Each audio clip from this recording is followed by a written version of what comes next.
So glad that you're here. I think this is going to be an educational day for you, an exciting day for you, and hopefully will activate you. So that's our goals with this symposium. And we're going to start with our pledges to the U.S. and the Texas flag. And so Tom Glass is going to lead us in the U.S. pledge. He's with Protect the Electric Grid. So, Tom? I pledge allegiance to the flag of the United States of America and to the republic for which it stands, one nation, under God, indivisible, with liberty and justice for all. Thank you. All right, and Randy Perham, he's going to lead us in our pledge to the Texas flag, and he's an Army veteran. Texas flag. Pledge allegiance to thee, Texas, one state, under God, one and indivisible. Yeah, thank you. All right, Nancy White, she's from Van Zandt County, and she's going to be moderating one of our panels today. She's going to lead us in prayer.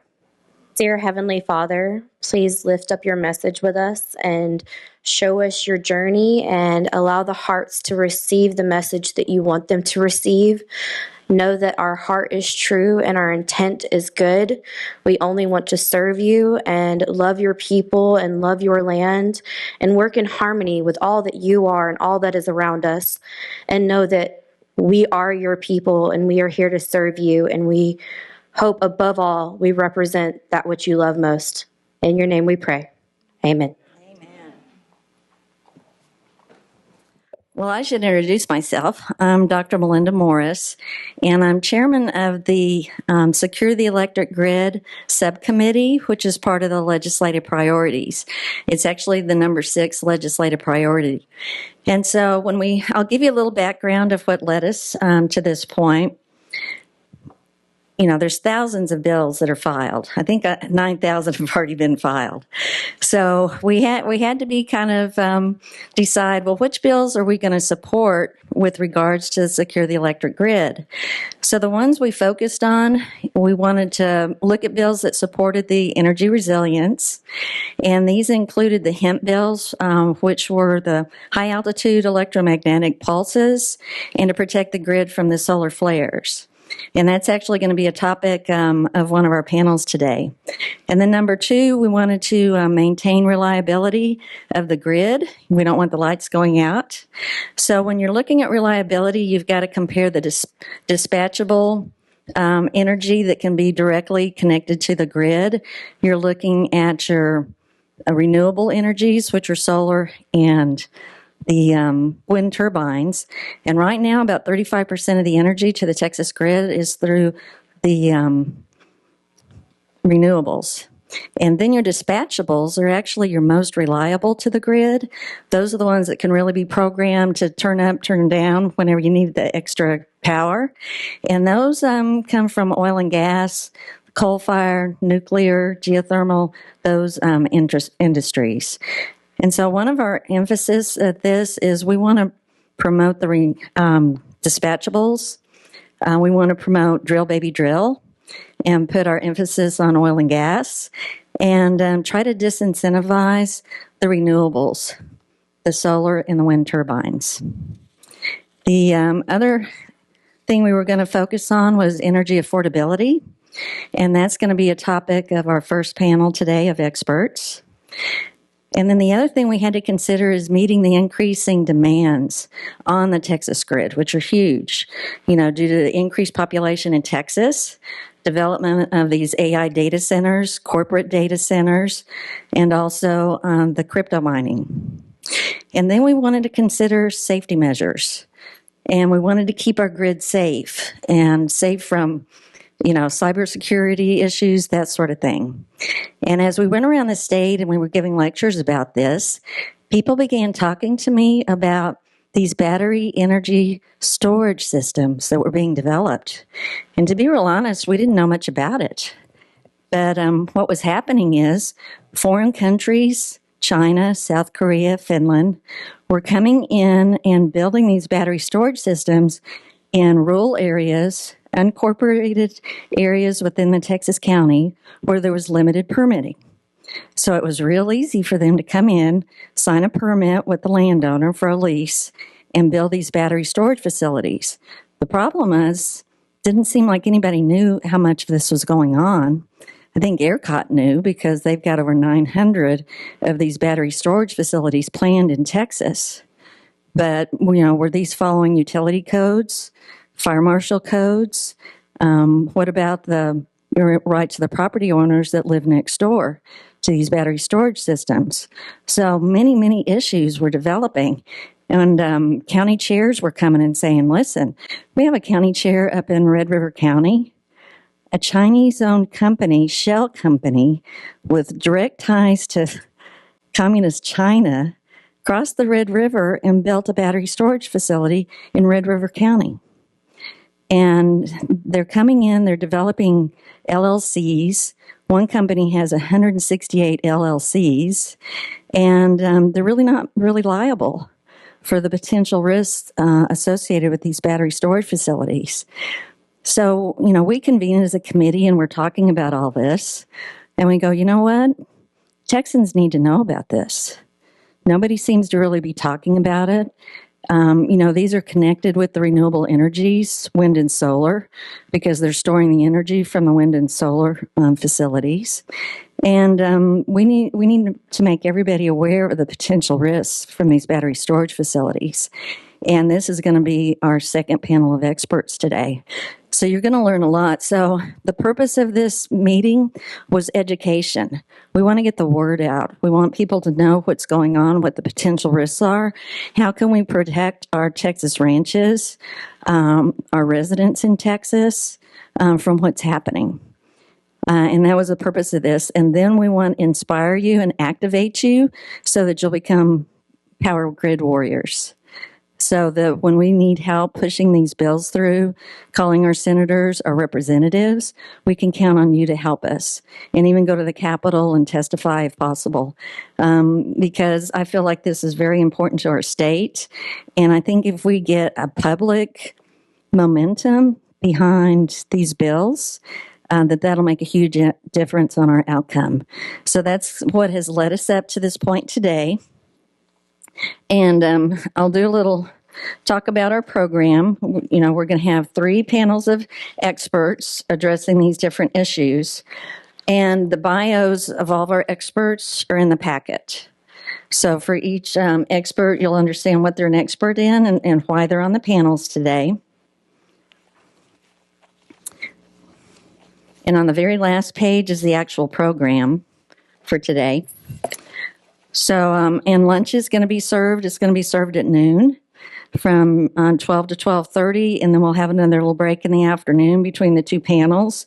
And then if you want to, you can meet us out in the lobby after the symposium is over, and we plan on going over to the Capitol and begin talking to some of our state reps and senators and really pushing these bills forward and talking to them.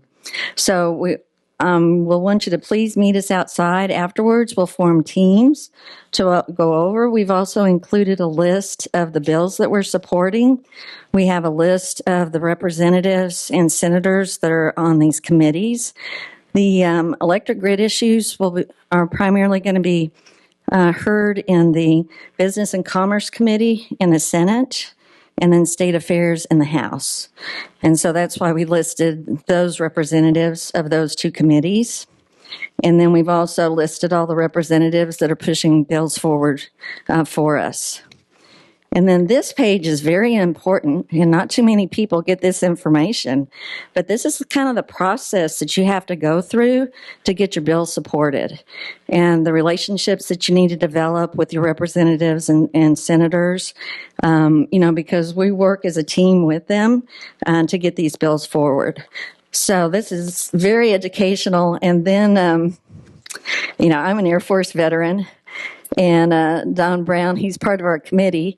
And he said, well, let's break up into teams that are named after World War II heroes from Texas.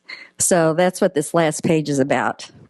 And panel that's going to be really pushing the issues about the electromagnetic pulses. They're going to be the Dealey team, and then the battery storage system team is going to be the Kirby team. So that's what that's there for. And the first thing I want to do is I want to introduce my team of the Secure the Electric Grid Committee. This has been an incredible team. They're all very talented. And the fact that we've been able to pull this all together within just a couple of months just shows how amazing they are. So please stand up for the team members. We have Don Brown. We have Bill Peacock, we have Greg Murphy, we have Christiana Keeler, and then we have Nancy White from Van Zandt. And then Shannon Perry works in Senator Bob Hall's office, and she's been vital. She's given us a lot of help with these bills. She's so knowledgeable, it's unbelievable. She has the background on every bill, so she's kind of been guiding us along the way as well as what bills we're best to support. So let's give them a big round of applause. Huh? Yeah, Bill Peacock. He's there. All right. Next, I want to also recognize any representatives of our elected officials. We have Shannon Perry, and she's from Senator Bob Hall's office. And we have John Fletcher, and he's representing Congressman Chip Roy. And we have Barbara Ferguson, and she's representing Representative West Virdell. So you'll all stand up so we can give you some applause.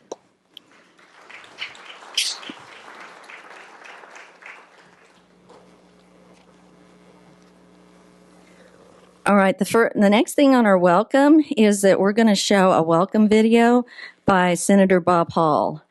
And, you know, he was in the Air Force, and he was involved at an energy level way back when. You know, like right after World War II, he was involved in nuclear energy.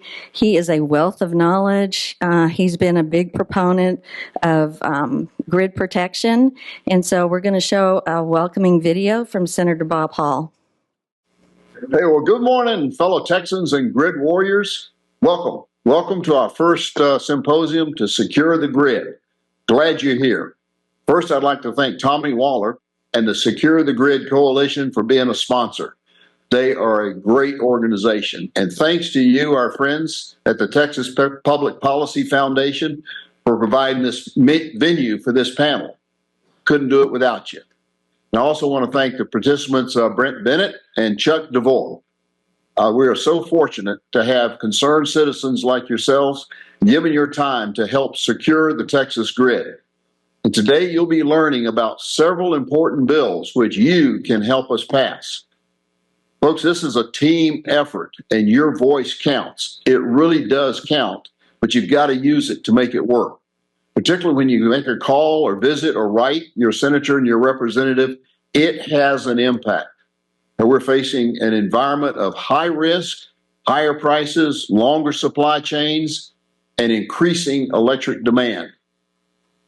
So now, more than ever, we need your voice at the Capitol to help us protect the assets we have in our state. And I hope you can participate in all the panels discussions today. Each one of them has information that you need to have. So come to your Capitol and make your voices heard with your representatives and your senators. And I hope to greet each of you in person later today at the third panel on EMP and solar weather resilience, starting at 1:45 p.m. today. See you then, and God bless Texas and God bless America. And I know if you all saw the QR code, if you go onto the QR code, this is to provide us your contact information if you want to be a power grid warrior. So when these bills are coming through committee and we need emails, we need phone calls, maybe people to testify, we'll contact you when it's time to get active. Our next welcome video is from Tommy Waller. And he's from the Secure the Grid Coalition, one of the sponsors of this event.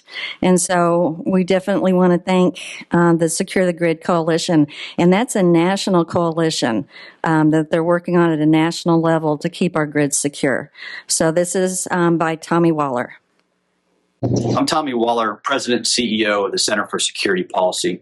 And I'm sorry I can't be with you guys in Austin today. In fact, today I'm in Houston. I'm at an international conference on critical infrastructure protection for North America. And in fact, leading a panel on a discussion about how to secure our electric grid. I'm pleased to say that the panelists are a whole bunch of people and companies that have solutions to secure the grid.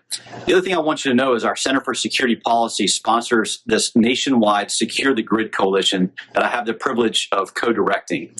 And our nonprofit doesn't take any funding from any of these companies that are speaking today. We exist purely for the public interest. I want to thank the Texas Public Policy Foundation for making the event possible today in Austin. And I want to really commend the members of our Secure the Grid Coalition that are all volunteers. These are unpaid people who are there just like we are to serve the public interest. And I want to encourage everybody in the audience today to pay close attention to these speakers.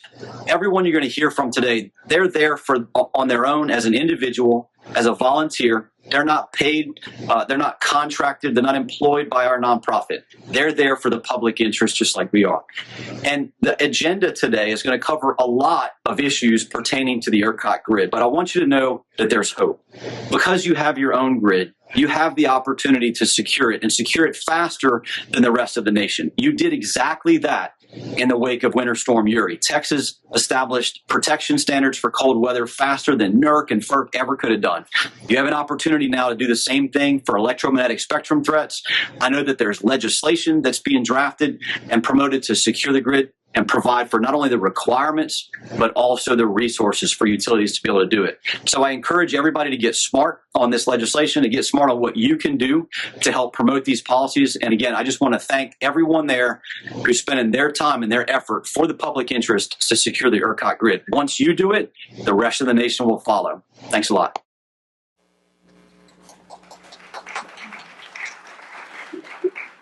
All right. Our next welcome is from a real life person. This is this is Dr. Brent Bennett, and he's with the Texas Public Policy Foundation. Brent is the policy director for Life Powered, an initiative of the Texas Public Policy Foundation to raise America's energy IQ, and they allowed our symposium to take place in this beautiful building in this beautiful theater. So let's hear it for Brent.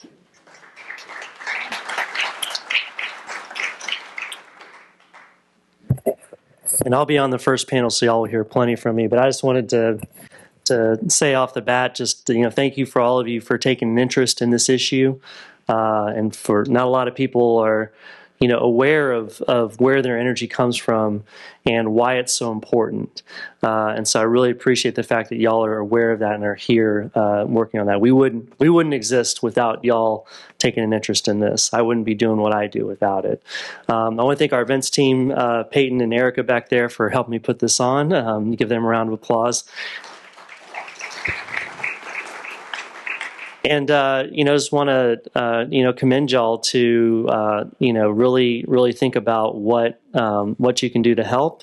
Every little bit helps. The main thing with passing legislation is that most legislation dies not because it doesn't have the votes, but because it doesn't have priority. We only have about another 2 months to get everything done, and so that's a good thing from the standpoint of keeping our government from doing too much. But it's also important that it does do certain important things, and that's what we're here to do to help. So really appreciate y'all contributing and being here and supporting us. Thank you.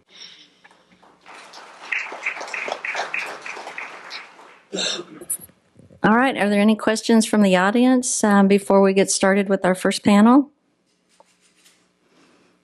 Yes, ma'am. Yeah, right now. Yeah, and that's enough as far as I'm concerned. That's my own personal opinion. And one thing about these battery storage units, they're only providing backup energy, like 2 to 4 hours of backup energy. So, and this is from the wind and the solar. So it's not our most reliable source of energy. I mean, it's just a temporary fill-in for, when we can maintain the dispatchable sources. So, we want to push bills that are disincentivizing the solar and the wind. They've received incredible tax credits and federal subsidies for pushing these. And they may be green energies, but they're not environmentally friendly. So I think there's a big misconception, that somehow you're saving the world through these, the solar and the wind. They're cheaper sources, but I think in the long run, the risks kind of outweigh the benefits. And so those are some of the topics we may discuss today.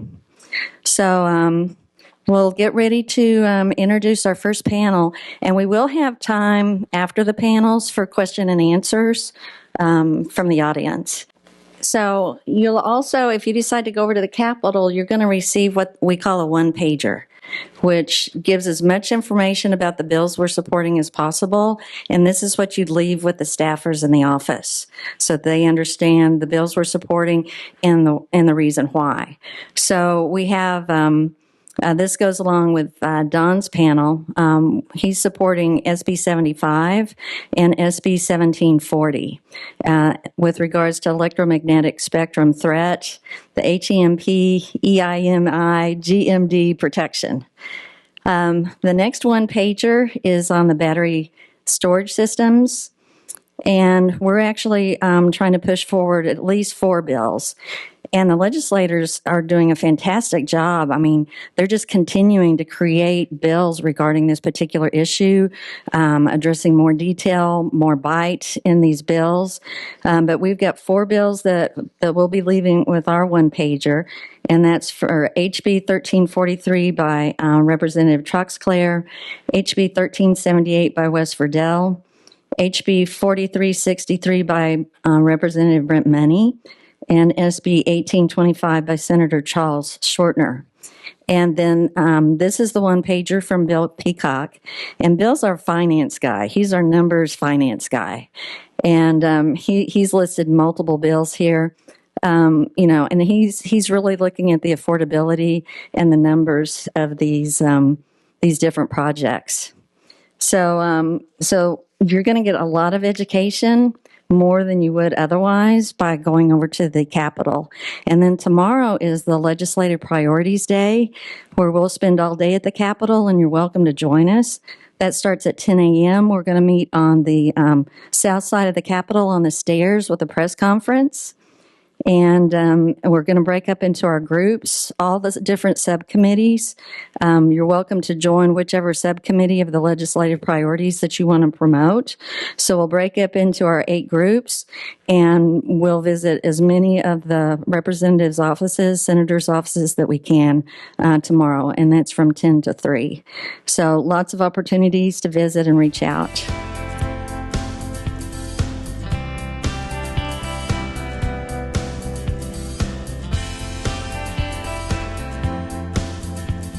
This important issue that's facing our state. We have a lot of important issues that face our state, but this is one that I have been involved in and passionate about for 20 years. Matter of fact, I was sitting in my office, 20 years ago, we were across the street on the 4th floor of that building over there, and I got a call from the Lieutenant Governor's office and said, hey, we need some help. They're trying to increase renewable energy subsidies, and we'd like your help in stopping that, right? And so I didn't know anything about renewable energy subsidies, but Brooke Rollins, my boss at the time, said, you're the guy. And so there I was, right? And so I started learning about it, and the more I learned about it, the less I liked renewable energy subsidies.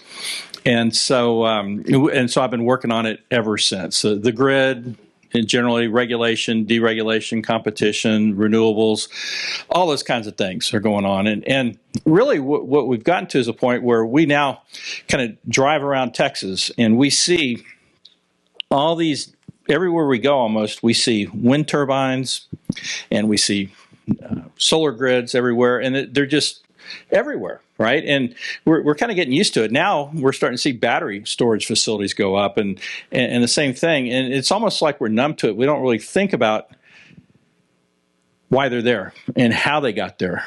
But the reason that they're all there is because of renewable energy subsidies. And if you could start my slide over there, we'll get started with this in just a minute. So, renewable energy subsidies going on, really the late 90s is when that started at the federal level, and they started putting some money into it. But Texas got in really early too. 1999, they passed the first bill that put in renewable energy subsidies. Like I told you, they came back in 2005, wanted to increase it again. I got involved. It was kind of a victory. It's kind of like conservatives. It's a typical conservative victory around here. You get involved with something, you want to stop it, and what happens is it's just not as bad as it started out, and so you got to count that for a victory when it comes to conservatives around here. So we managed that, and then, but they also, that was the year they built the CREZ lines, or agreed to build the CREZ lines, which basically were providing free transmission for wind turbines out in West Texas. Those lines never would have been built. So all those things have kind of come in over the years.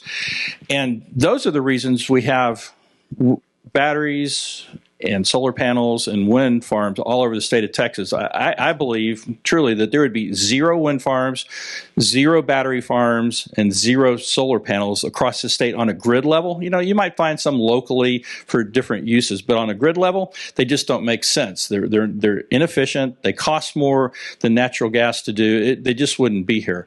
But instead, because of that, we have all these. They're just ubiquitous everywhere. And if you look up on the slide there, you can see why. So from 2010 to 2019, you can see this is subsidies across the country, right? And you can see the amount coming in during this period of time, right? $74 billion for renewables, but only $37 billion for fossil fuels, and then about 15 for nuclear. So, and if you look at that on a per kilowatt basis of energy, I mean, it's multiple times. Brent's done some really excellent work on this, and we'll get to him in just a little bit. And then since 2020, they've just gone out of control. And the Inflation Reduction Act of 2022, I believe it was, they just multiplied. You can see fossil and nuclear fuel subsidies are going down, with fossils in particular, but the renewables are just going up. That's why we have all these wind farms around the state of Texas. So here's what this is what Texas looks like, and it tells a story. And I'll try and be quick with all these numbers. But if you look at that, you go back to 2014, and that's really when experts in Texas, 2012, 13, but it was really 2014 where the experts and the regulators and the politicians in Texas started reacting to the problem with the renewables, because they saw the reliability problems that were being introduced on the grid back in those days. And you see on the left-hand panel, that's renewable subsidies. Those are both federal, state, and local renewable energy subsidies. And you can see over the years that they've just grown and grown and grown from $1 billion or so back in 2014 to, I estimate, going to be about $6 to $7 billion in 2025, this year, right? It's out of control, really, what's going on with that. And you can see what's happened because of that. The percent of our total grid generation every year has grown and grown and grown until last year, it was almost 35% of the electricity we have in the state of Texas is produced by renewables. You can see in the next column, other governmental imposed costs. You start up at the top line, and really you go back to 2013 and 12, that number is about $350 to $500 million. What that means is that those are kind of the overhead costs, because you got to pay for people who are running the grid and all the equipment and those types of things. So you're always going to have those kind of costs. But the baseline was about $500 million. But it started in 2014. That started to increase as basically the response of Texas policymakers and Texas regulators has been, instead of going after the renewable energy subsidies, they've decided to subsidize thermal generation, natural gas, nuclear, and coal, to the extent we have any coal left. And you can see over the years how that has increased over the years, to the extent that we're at, in 2023, it's about $16 billion. Now, some of that also goes to renewables because they get caught up in that, but it's a lot of money. And you can imagine if the Texas legislature passed legislation that says we're going to impose a $16 billion electricity tax on y'all, everybody would go up in arms. But this is all happening at the Public Utility Commission and over at ERCOT and things like that. And so these costs get added into the system. And they just keep going, but they're not working, because as you look over in that final column over there, the percent of renewables of new generation. So that's all the generation that's coming online each year. You can see last year it was about 97%. This year it's estimated to be 96%. So basically nobody's building natural gas anymore. So the basic line is we can't out-subsidize the federal government, and so we need to go directly after the renewable energy subsidies, either get rid of them or compensate for them in some way, mainly by making the people who are getting those benefits pay for them. Well, we've got a great panel here today who are doing just those kinds of things, and they're going to talk to them. Some of the members here have bills that would go directly at renewable energy subsidies and try and compensate for those costs and the costs they're imposing on the grid. And so let me just run through who they are real quick. So right over here to my left, we have Representative Brent. He represents District 2 over in East Texas. He and his wife Heidi live in Greenville, Texas over there. He's got a law practice and owns a title business over there. And some of his interest from his bio, energy reliability, obviously, but also the border and parental rights he's been focused on. And he and his wife Heidi have 5 children over there. Senator Kevin Sparks is next to him. He's from District 31, which is the Midland area where he and his wife Jill live. He's an oil and gas operator and was elected in 2023. So first term, but second session on this. And he's interested in energy reliability as well, but also water access and healthcare. I guess it gets kind of dry out there in West Texas occasionally, right? Very dry. Yeah. And he and his wife have 4 children. And is it 2 or 3 grandchildren now? 3? Okay, number 3. And then our final panelist on the end there is Brent Bennett. He's the policy director of Life Powered here at the Texas Public Policy Foundation, which is to raise America's energy IQ, and we could really use a lot of that. So he's doing some great work over there.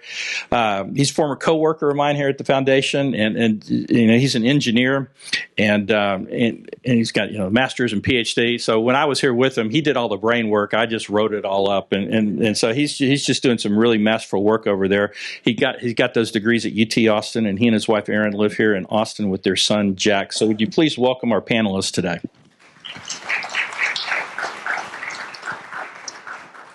All right, well, let's get started. So I'm going to start with you, Senator Sparks, if you would. So, my guess would be is that one of the reasons you're interested in energy reliability is that y'all use a lot of electricity out there in the Permian Basin, right? And we do. Yeah. We do use a lot of electricity. But really, yes, but I'm concerned about our whole state. I've been a part of TPPF a long time, and as you recounted, we identified this as an ongoing concern more than 10 years ago. And so we've known it was coming. First, we had to help the legislature understand, hey, this is becoming a problem as we get more and more out of balance between unreliable generation and dispatchable power.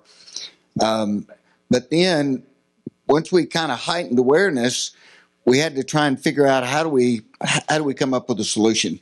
And as you very well stated, it's really hard to offset the amount of federal subsidies that we've seen thrown at this over the last 20 years. Okay. Yeah, it is a challenge. And that's one of the things that, the legislature has been struggling with for a long time, because you have all kinds of, interests out there who don't like the solutions, right? I mean, the renewable lobby is very powerful in this state, and they're powerful all over the country, and it's hard to fight them. But even so, you've got the generators don't like some of the fixes, and then the heavy industrial users don't like some of the fixes. It's just a challenge. So there's a lot going on with that. So Representative Money, so maybe East Texas isn't quite the energy center that the West Texas Permian Basin is, but so what's going on in your district that has caused you to be interested in this issue? Thank you. You said one thing I quibble with in my bio. You said that energy reliability was a big issue for me. It really wasn't in my campaign. Not that we didn't talk about it here and there, but it wasn't a major issue that I discussed a lot, and I would not classify myself as an expert on this, although I'm trying to get up to speed. But since I was elected in the primary in March of last year, there was a push to bring wind farms into Hopkins County. There was a lithium battery storage facility coming, or a number of them coming into Van Zandt County. And so it kind of came right into our backyard. And like a lot of you, I don't have a problem per se with harnessing the things that God gave us to create electricity out of it, whether it's oil, gas, wind, water, solar, whatever. That's great. What I have a problem with is when we use taxpayer subsidies, and to an extent that it is distorting the market and making reliable, dispatchable energy something that is not financially viable. And as I just went around, I'm from Greenville. Greenville has its own municipal-owned electric utility, and so talking with the general manager there about how they interact with the grid, and basically, the subsidies are so heavy for wind and solar that they give the electricity away for free. Well, what that means is if I look and see at the great energy needs that Texas has, we have all these data centers that want to come in. We're talking about desalination plants on the coast. We need to double or triple our power capacity over the next, within this decade. And there's no incentive or a negative incentive to build dispatchable power plants because you can't sell the energy onto the grid. And so I have introduced House Bill 3017, and House Bill 3017 is a pretty simple bill. It just requires anyone receiving federal green energy subsidies to report that, how much that is, and then the state will impose a franchise tax in exactly that same amount. And so this removes that perverse incentive. It puts them on a level playing field with other with cheap, reliable energy. And this has been the case at least since the Industrial Revolution. But our ability to remain prosperous, our national security is based on our ability to create cheap and reliable power. And instead of creating cheap and reliable power, we are buying expensive, unreliable power from our geopolitical enemies, the components coming from China. There's nothing about it that's not perverse for our national security, grid reliability, and all of that. And so this is a simple bill. It's short, and it just puts things on a level playing field, and I've gotten a lot of great feedback and hope that you guys can help us push that forward. All right, thank you very much. So, Brent, you've been at this for quite some time and been focusing on a variety of issues nationally and here in Texas. Could you, before we get to what you're doing this session on some working some bills and things like that, could you give us just an overall broad background on the problems that Texas and maybe even the nation are facing on these issues? Yeah, certainly, and I think it's really a problem of, there's this saying, we want to be all, in all the above, right? And, all the above energy. Well, that's not true when it comes to electric grid. Every dollar you spend on something that is less valuable than something else is a dollar that's wasted when it comes to the grid. Because there's only so much electricity we consume, and it can only come from so many places. So that's really what the subsidies are doing, is they're causing us to misallocate capital. In Texas, we've had over $130 billion in private capital so far allocated towards wind, solar, and energy storage. That's on top of the subsidies that Bill was talking about earlier. So over $130 billion. If we just spent 20 to 25 billion of that on resiliency, weather resiliency, dispatchable power, the things we needed to keep the grid secure during Winter Storm Uri, that would have been a minor event. The other states around us had minor rolling outages. That's what should have happened here. Instead, we had a whole statewide disaster. And so that's really the fundamental problem, is this misallocation of capital, and that's what we have to get after. And it's happening all over the country, and I think it's happening even more so here in Texas because, in addition to the subsidies, we pay the same single market clearing price for energy for wind and solar and other resources. So we treat resources as if they're the same, that they have the same characteristics when they don't. As if, we treat a wind and solar farm, if you happen to produce during a peak time one time, then we pay you as if you can produce that at that time again, but you may not show up the next time. That ability to show up in the future, what we call capacity, is not valued here. And it's fine when all the resources have similar capacity values like gas, coal, and nuclear, but you have these resources with different characteristics, wind and solar, and that's creating this problem. And so it's a unique problem to Texas. But like Bill said, it is happening all over the country because there is this perverse incentive to build. Wind and solar have very low operating costs, and utilities all over the country have incentives to, use that free fuel, capture those subsidies to pay for the high capital cost. And that's, and that's unfortunately what's happening everywhere. And so I think it's incumbent upon us that we look at, we have to think about we can't control the federal subsidies at the state level. And it's a knife fight right now to roll back the subsidies in DC. I mean, literally as we speak, they are, negotiating the reconciliation bill in DC. But what we can do at the state level is we can ensure that, when these units participate in our markets, when utilities build these things, that they're valued, that we don't pay them more than what they're worth. And that we don't let the subsidies just flow straight into their pockets, and then all we get is unreliable energy. So I think we at the state level have the ability to do that, and particularly in Texas because we have our own grid, we are uniquely positioned to act more quickly on this than other states are. So. Well, thank you. It's ironic that this is happening in Texas. I mean, we're the number one. We're the leader in renewable energy in the state. How did that happen? Well, what happened is because we went the free. We went there's. Yeah, Bush was governor when all this stuff started, and then my former boss, who I love to death, Rick Perry, was there when all the CREZ lines went in and stuff like that. So there's a lot of you can spread around this a whole lot, but really what happened was in Texas is that we decided to introduce competition in their market. The whole nation was trying to do this back in the late 90s, early 2000s, and some of you may know what happened in California. They tried to recreate a free market through the regulatory system out there, and it all collapsed. That was the big Enron scandal out there. And most of what Enron was doing out in California, they were just manipulating the markets because they were smarter than the people who wrote the bills, right? And, they won. Other places, they were doing some bad stuff, and that's why they went crashing. But in Texas, we actually got it pretty well here. We basically let the market work and let the market operate. And so wind and solar came in and took advantage of that. Because as we heard over there, they could sell their product at zero, or actually, I need to move that and put it somewhere else. Thank you.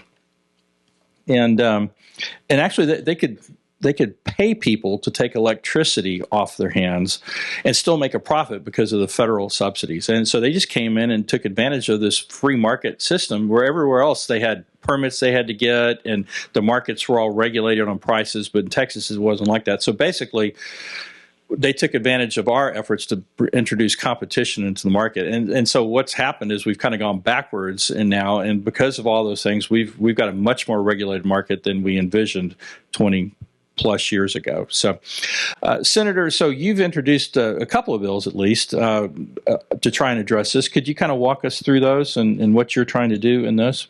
Sure.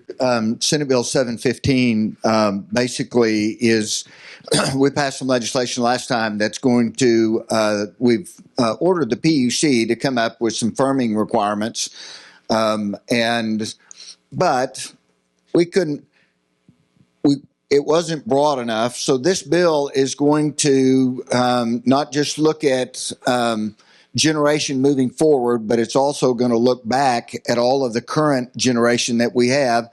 And they're going to be required, all those generators are going to be required to have a certain level of reliability. And so what that, that gives them the flexibility to decide how they want to do that. Do they want to do that building a bunch of batteries? Do they want to contract that out? But should they contract to provide electricity at a particular time and say the wind doesn't blow, so they can't, or it becomes a cloudy day for a solar group, they can't provide it. They've got to be responsible to go out on the market and provide that electricity to the market. Okay, and that's Senate Bill, was that 715? That's 715, yes. All right, and then you also had a 714, which kind of basically tells I think it's the wind folks that they just have to pay for their costs they're imposing, or how does that work? Yeah, that's it's not unlike representative money in that what we're trying to do is just make sure that all of those subsidies that they're getting, we recognize all of those, and they have to recognize those. We talk about it being very cheap electricity. It's because we don't have a reliability factor that's part of that. So I've heard it described that in Texas we've got kind of a reverse auction. And so the cheapest electricity at any given time is what goes on. It's what's purchased and put on the grid first. And so what you're trying to do is show that extra money that they're getting really is part of the overall pie, and we're trying to build those dollars back into the grid. Have you heard anything from industry or renewable industry or anybody? Are you getting pushback or support, or what's going on with that? We are getting beat up by all sides. I have landowners, that in the panhandle that say, why are you hating against wind? These are very rural districts that the wind industry, brings in commerce in their counties. We're getting beat up in other parts of the state. Well, you just get beat up on all sides, really. And so, yes, but I remind folks that the goal here is to have a sustainable electric grid for the next 50 years. And that's really what we're trying to do. Had we not built the CREZ lines, or if someone other than the ratepayer had to build those CREZ lines, the consumer would have understood the cost of what was happening to them. And so, I fear that we may be close to doing that again with some of the things that are on the drawing board. Okay, thank you. So Representative Money, do you have much solar or wind in your district? I mean, it gets windy sometimes, but we don't have any, currently we don't have any wind turbines in our district. There are companies actively looking to put it in Hopkins County, okay. Which, and that kind of created a local firestorm there.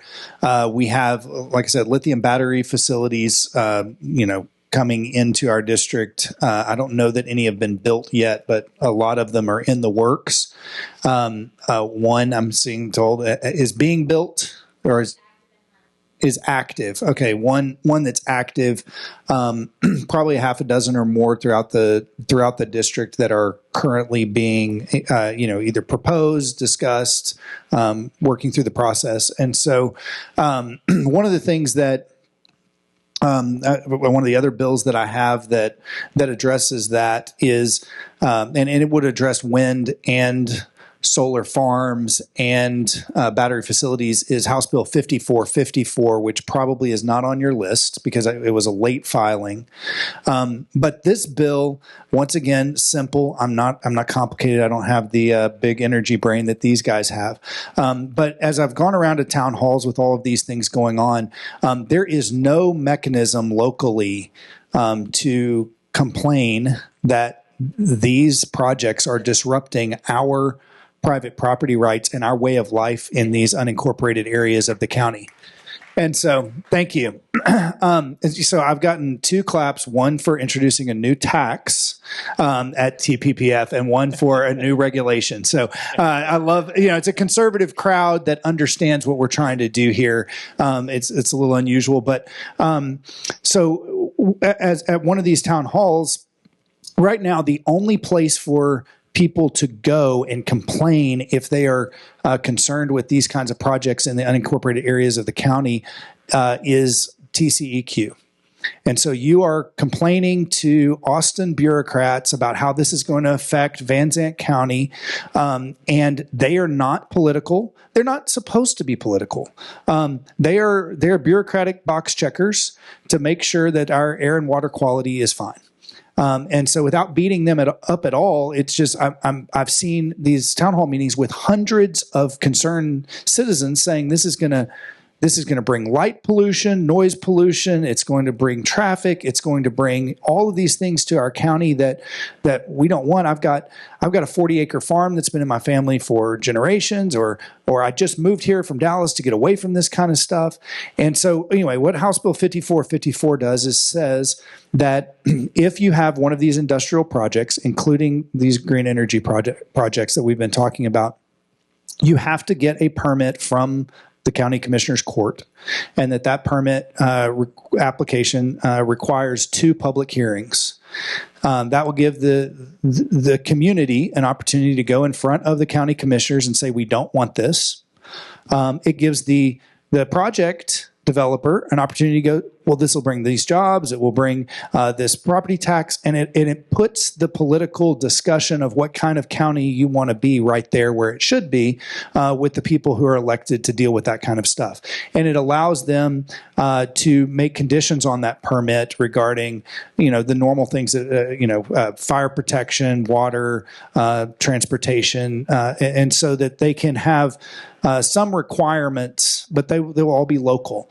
And so that I think, and I've gotten a lot of bipartisan support for that, because I think rural Texas understands that if we're not careful, these projects like this used to always be in the cities in an industrial park, right? And that's where they ought to be. They're set up for that. Well, now they can just go out and buy acreage out in the middle of cow pastures and completely disrupt that area of our state. And if we're not careful, then the whole state becomes subdivisions and industrial parks, and we lose rural Texas. So that's that one. 10 seconds. I also have House Bill 3017, which just has requirements for fire protection on these lithium-ion battery facilities, and requires them, whoever's bringing this, to get a permit from the Public Utility Commission and to pay for whatever fire training and equipment is needed to address those, because most of these are serviced by volunteer fire departments that have no equipment, no training to deal with any of that. And so this would say, hey, if you want to build it there, you have to get a permit, and you have to make sure that that local fire department is equipped and trained to handle it. I understand, and And Right. we'll get there. We'll get there with some questions in just a little bit. So you'll have your chances. So I want to ask you about your other bill a little bit, because so I live in Hayes County, and I was talking to my county commissioner a few weeks ago, and so before I got out there, somebody bought this neighborhood that had a bunch of big lots in it, and it kind of fell into disrepair. The company bought 2 or 3 of the big lots, and now there's a concrete plant out there, right? And he says, "Man, I wish I could do something about it, but I can't." Right? So that's kind of the thing thing you're talking about. But I've talked to a lot of people across the state of Texas. I've probably been in 20 counties or more talking to people about this issue, and this is one of the things they bring up all the time. Why can't we do something about it locally? But then I also talk to folks in some other counties and some places, maybe they're farmers or ranchers and that don't have wind turbines in their backyard, and they're a little concerned about having counties tell them where they can put their barn and things like that, right? Or their fence, those kind of things. How do you respond to that concern? Yeah, so my bill, right now, counties basically have no very little development authority in the unincorporated areas, and that has worked fairly well for Texas, for nearly 200 years. But we're at a point now where I think we need to provide something, and so my bill is narrowly tailored to industrial projects. I don't have it in front of me, so I don't remember exactly how that's defined. But it would not affect barns. It doesn't affect, farming and livestock. It's like factories, concrete crushers, cement kilns, power plants, factories, things like that historically have not been in unincorporated areas of the county because it was not feasible to do so. And now the land is cheaper. There's power we can get out there. It's more feasible, but it's changing the nature and character of where it is. So I'm a private property rights guy, but I think when one person's private property rights start to invade another person's private property rights, or at least arguably do, we can leave that to the legal system and require you to sue your neighbor to figure that out, which isn't really ideal. Right now, or we can say, go talk to the bureaucrats in Austin and explain to them why the smoke coming out of that factory is going to affect your goats, which is complicated and difficult and frustrating. Or we can say, go to the people that you elected and hash it out there in front of them. And that just makes the most sense to me. Some of the county commissioners, and one of our county commissioners is here with us today. Some of our county commissioners are excited about that idea. Some of them are like, I kind of like being able to say there's nothing we can do.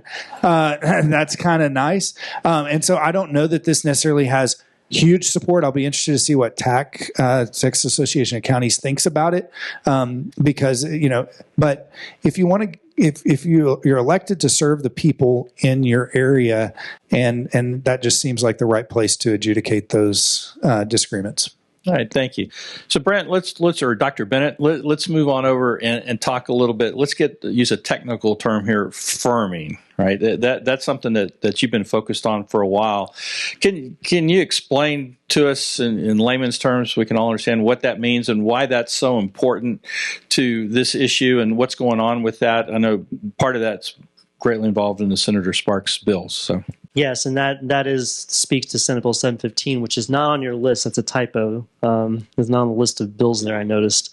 But 714 is, which is good. They're both good bills that we want to support. But no, the purpose of firming is the idea that, again, we want to ensure that wind and solar facilities provide some amount of capacity when they come into the system. And if they don't, then they should be paid less, because that's value, that's that capacity, that ability to guarantee energy in the future is valuable. And we don't pay properly for it. It's kind of like if you were paying a taxi or an Uber, and you're paying the same price for a taxi that shows up 50% of the time as you do for a taxi that shows up 100% of the time. That's basically what we do. And not only that, but if the 50% car is available, we choose it first over the 100% car, Now that 50% car a lot of times might be cheaper, might have free fuel, but if you think about it, across the whole system, this is a lot more expensive, and because when the 50% car doesn't show up, then you got to pay surge pricing for that 100% car. You got to pay a lot of money to get that car to show up right there because you got to get to where you're going, and that's the same thing. We have to balance supply and demand on the grid at every second of the day. And so what's happening is that, because of what the center kind of mentioned, because wind and solar get dispatched first, they end up running more often, and dispatchable power plants run less, and they have to be paid. Those dispatchable power plants have to be paid a lot higher price to be available when they're needed. And so the cost of wind and solar is really showing up in higher cost for natural gas power in Texas. And the only reason that we're being saved from really high electricity price increases is because gas has been so cheap lately. In 2022, we had high gas prices for a brief period, and our electric prices were double what they are normally. And we could see that happen again if we don't have zero-cost gas, because it's so expensive to run gas plants right now in this environment. So what firming does, again, is make sure that both existing, the key with this bill is that we have a requirement in place for new generation starting in 2027. That was passed 2 years ago. But the volatility of the existing generation is costing us between $1 billion and $2 billion every year. That's part of what Bill showed up there. And just if we can we have to again redirect some of that revenue in the right place. And again, that's the key thing, is the revenue, because what matters over time is who's getting paid in the market, right? Who's getting paid what? And again, like I said at the beginning, every dollar we're paying toward one resource means it's a dollar that's not going toward another resource, and so we have to correct for that. 715. Yeah, that was the one that Senator mentioned. Yeah. And so that's really the key thing with firming, is that by making wind and solar meet a reliability standard and pay for reliability, we're going to hopefully redirect, revenue and investment in the market properly and balance things.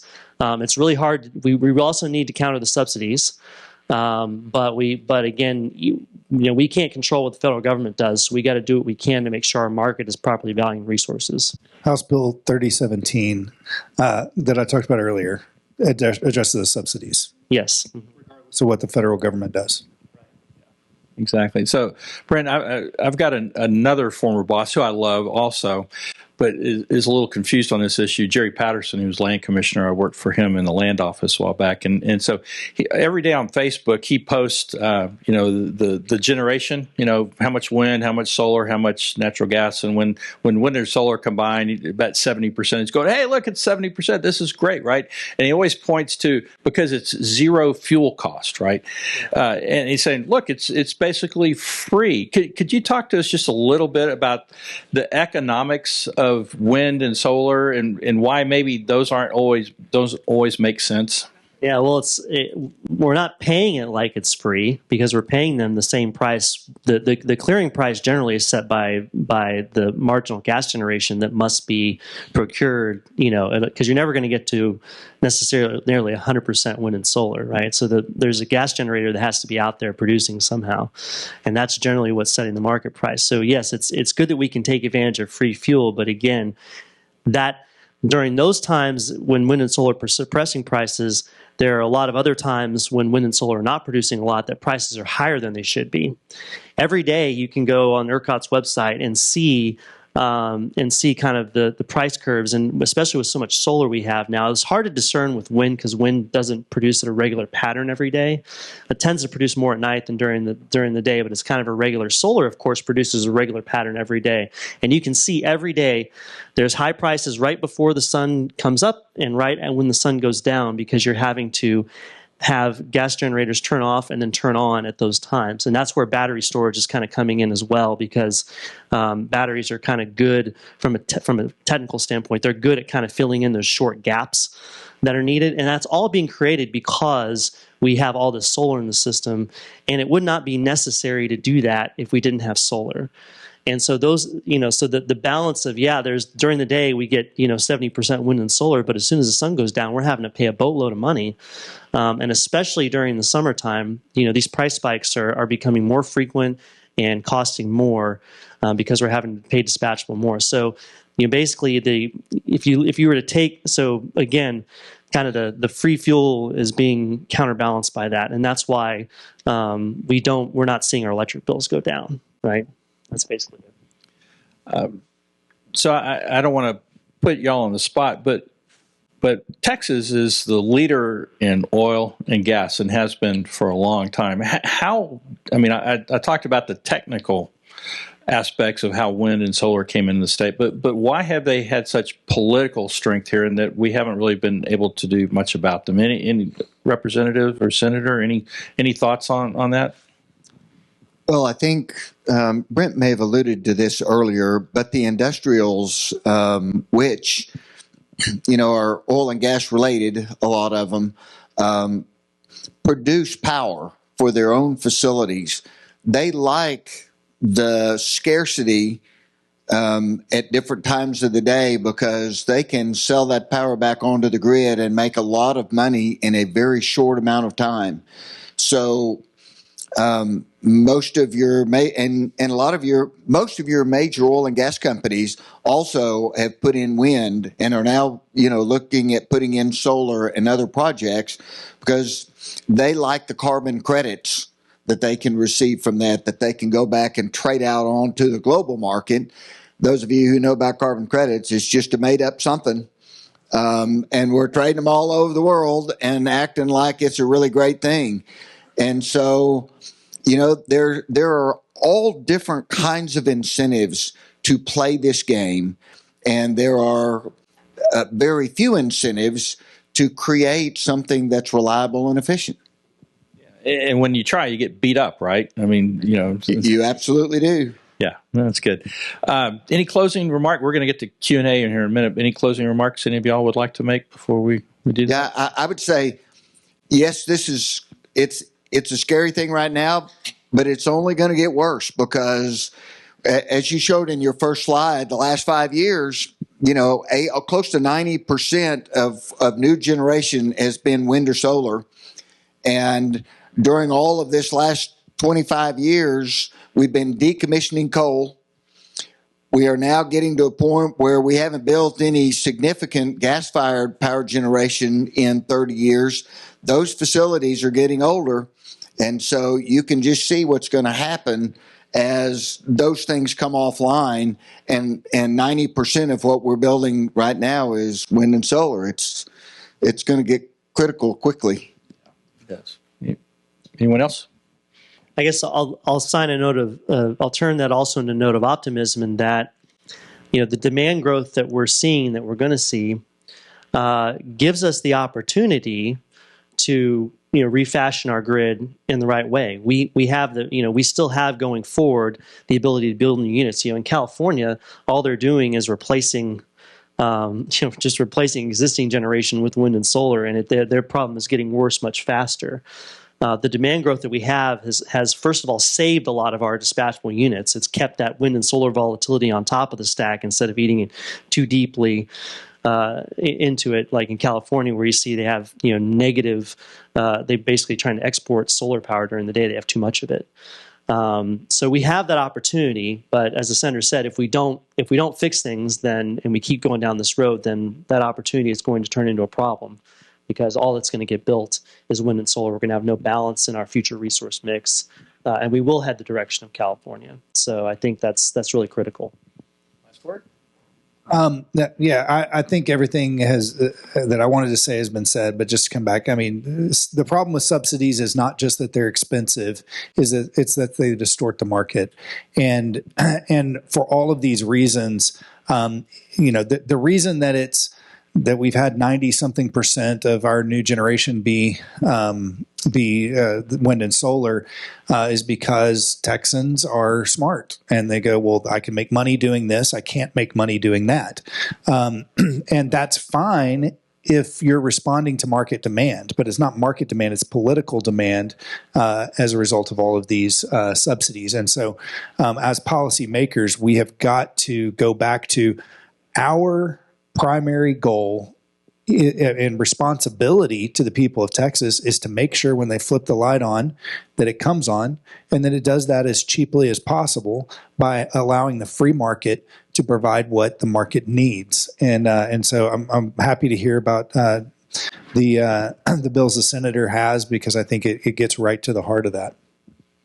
All right, thank you very much. We've got time for some Q&A. We have a microphone back over here, so when I call on you, we'll start right here, and just wait for the microphone to get there. So, and please keep questions with a question mark at the end. So my question to you is, what consideration has been given to the homeowners who have the unfortunate opportunity to have a lithium battery storage facility close to them as it relates to their homeowner's insurance? Because what is happening now is we have fire. If you are more than 5 miles from a fire station in rural counties and your house is over $650,000, they're canceling your insurance. When these things go online and the underwriters who are already underwater with their bottom lines for insurance companies start canceling homeowners insurance policies, how are you going to address that? Because, I'm blessed. I don't have a mortgage, but other people are going to lose their homes because the bank is going to foreclose because they can't insure that property. So insurance has to be part of this discussion. Have you given that any thought? Well, I would say take this discussion away on the energy, the sources of energy. Insurance across Texas is in a bind. So it's not just if you're in a county that has battery storage. It is if you own a home in the state of Texas. That's one of the things that I don't believe I've seen a reasonable fix for. Yeah, that's probably a whole nother panel, and it's something worth talking about. It has to go into this conversation, and that's where, the closest thing I would say from a legislative at this point is ensuring that those facilities provide the sufficient fire protection that they should. And I heard what you're saying. Hey, volunteers can't. I agree with you, but. I agree with you, but if we require, in order to build there, you have to prove that there's sufficient fire protection, and you have to provide financially to make sure that there's sufficient fire protection. And then they look at us and at the PUC and say, well, there's no good fire around there. It's like, well, then you don't get your permit. And so go. Where there is in the city, go purchase land in the industrial park. Right there, the local fire department can help you there. So I think that's the closest thing that I've got for you. Okay, thank you. Fran, right here. Regarding these federal subsidies, now that we have an actual president in the White House, do you think there's any hope of those being pulled back? No, there's definitely hope, and we have a lot of our team in DC and a lot of folks are working on that. I think the challenge is that. Were you pointing to me? No. Oh, okay. I think the and we also have the advantage right now of the Republican majority has put a big priority on extending the tax cuts, and you need things to pay for that, and they're trying to figure that out. So I think it's really a historic opportunity. That we have over the next 6 months to do this. The challenge is that there are so many people making money off the Inflation Reduction Act, and it's getting so ingratiated that we only have. It only passed by a handful of votes, and it can only be repealed by a handful of votes because the majorities are so slim. So I think that's it's really an open question. I wish I had more insight into how much is going to get rolled back or what. I'm pretty dialed into what the discussions are, and it's still just kind of up in the air. So if you ever have a chance to talk to folks in DC, this is the number one most important thing they can be doing right now to help us with our grid is to push back on that. Yeah. Well, I was just going to say there's a major fight teed up on reconciliation within the Republican conference on repealing the full repeal. Could you hang on a second, because we need microphones for all this. So if you just hang on for just a second. I didn't realize there is a representative back there, congressman, who can answer this. Yes, sir. John Fletcher with Congressman Chip Roy's office. I know Mr. Peacock and others worked with him before on this.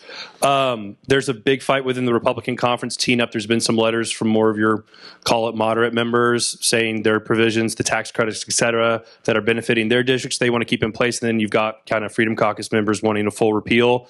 Like Brent said, with the ability to get that through, it's going to be a tough fight here, but everyone should be contacting their congressman. This is a major priority because it has ripple effects with all of these policies here at the state. Number one thing we can do is a full repeal. Thank you.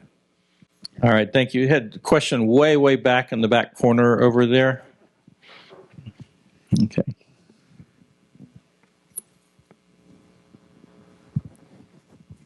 Thank you. Senator, my question regarding your legislation, are there any mandates or requirements, and this may just be my own naivety, not knowing the answer, that require a source of water to be available near these facilities? Given that we already have an unreliable power grid, we have an even more unreliable water system. I live in Canyon Lake, which is 48% at this point and dropping. So we're at a 60-year drought level. How do we expect volunteer fire departments to put this out without the one thing they need, which is water?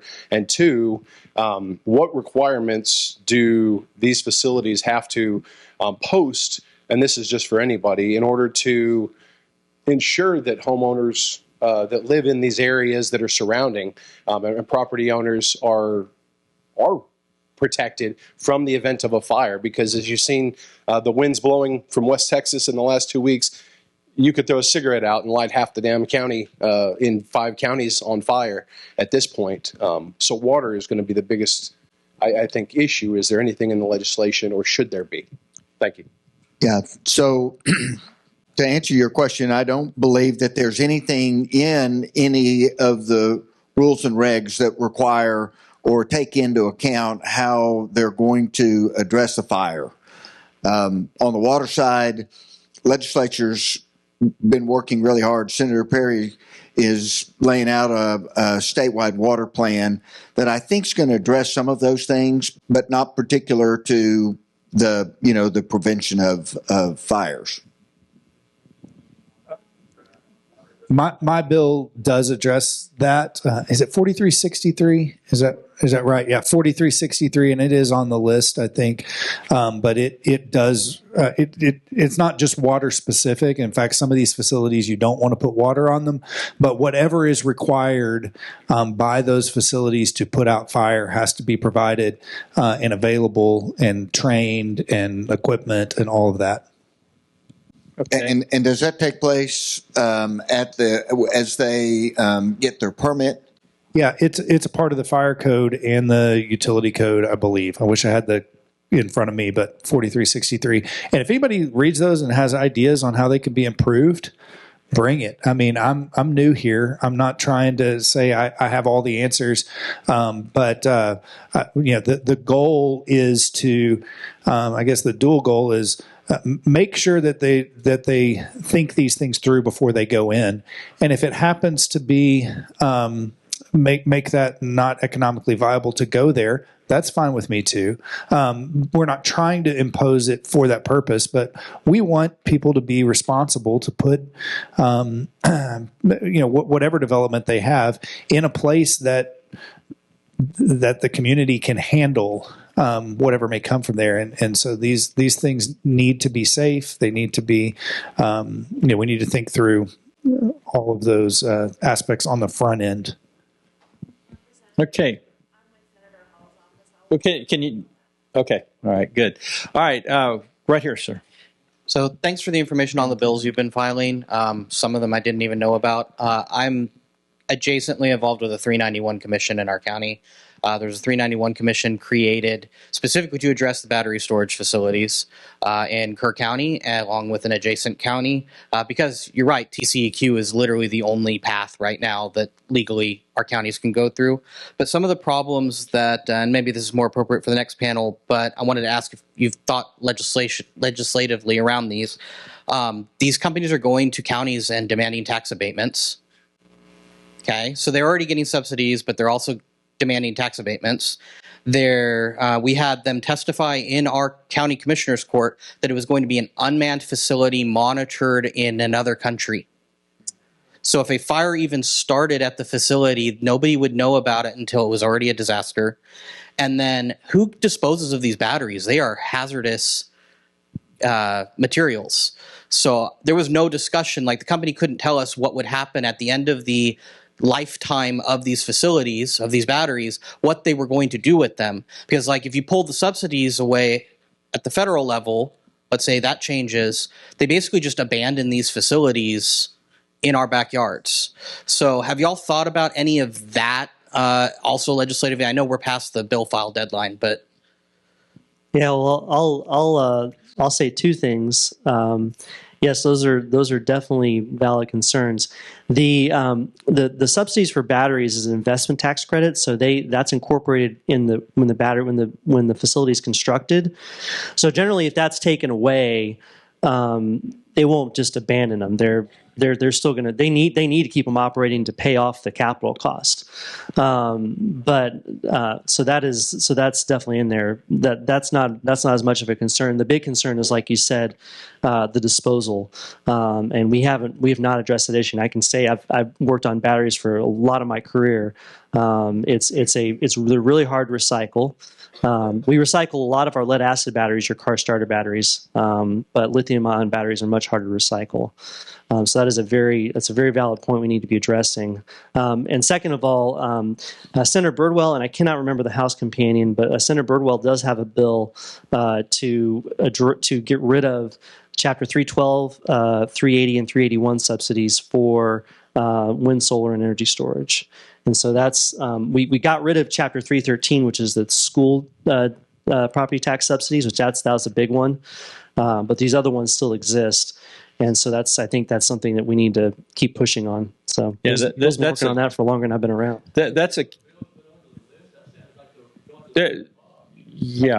might be on the list. Yeah, I think we're working on that. So yeah, the disposal is a big issue, right? And so with wind and solar, the state has regulations on that, passed through law, but basically those bills were written by the wind and solar industries. And so I think that's one thing we need to watch out for is if we deal with battery disposal and stuff like that, it's written by everybody, not just the industry. We have time for one more question back there in the back. Thank you. It's on. Okay. Great panel. Fantastic. So we're here to support your bills and the bills that we want to move forward. So have they been referred to committees now? Have they have? Yeah, they have been referred to committees, yes. Have they been scheduled for hearings? Of my 4 bills, I have only one that's been scheduled. Okay, and do you need help getting sponsors or co-sponsors in the other houses, the opposite house? We actually, I think we're in good shape. I think we've got sponsors in the House for all of our bills at this point. Okay. But thank you. I'm in the House, so we have not referred most of our bills to committee yet.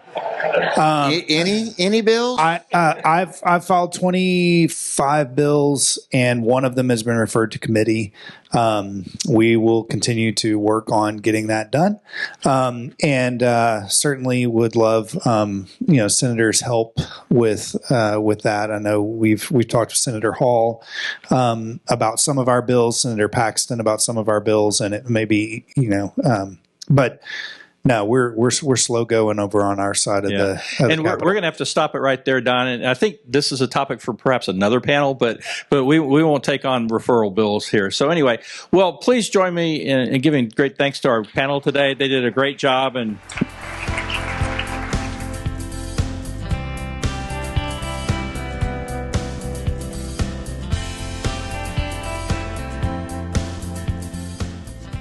I know there is a lot of information out there, and I'm about to throw a lot at you very quickly, but I'm going to try to do it succinctly. And at the end, I'll try to answer, if not all, as many questions as I can. But no, I am going to be around today and tomorrow, and you can always call me or email me. I am not afraid of discussion or education. So we're going to go ahead and get started. So for those that do not know me, if you ask me what my title is, I will tell you a wife, a mother, and a homeschool teacher. So a lot of this comes from learning how to teach my children. And I genuinely love learning. I love education and not knowing what I don't know. I love to find out. So we're going to share my current passion, which is the battery energy storage systems, and what I've learned so far. So to start with, what are they? They are an additional energy for our grid should there be intermittent power or our grid go down. That's their purpose. They were primarily initiated for solar and wind. So until 2022, that's their primary purpose, was to store and then use their inverters to distribute out to the grid.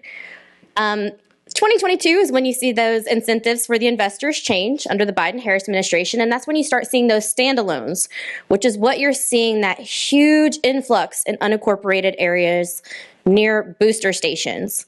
So our first panelist is going to be retired Marine, Chris Dyer. He had this built near his home, and he was looking, him and his wife, Catherine, over here, which we're very glad she made it.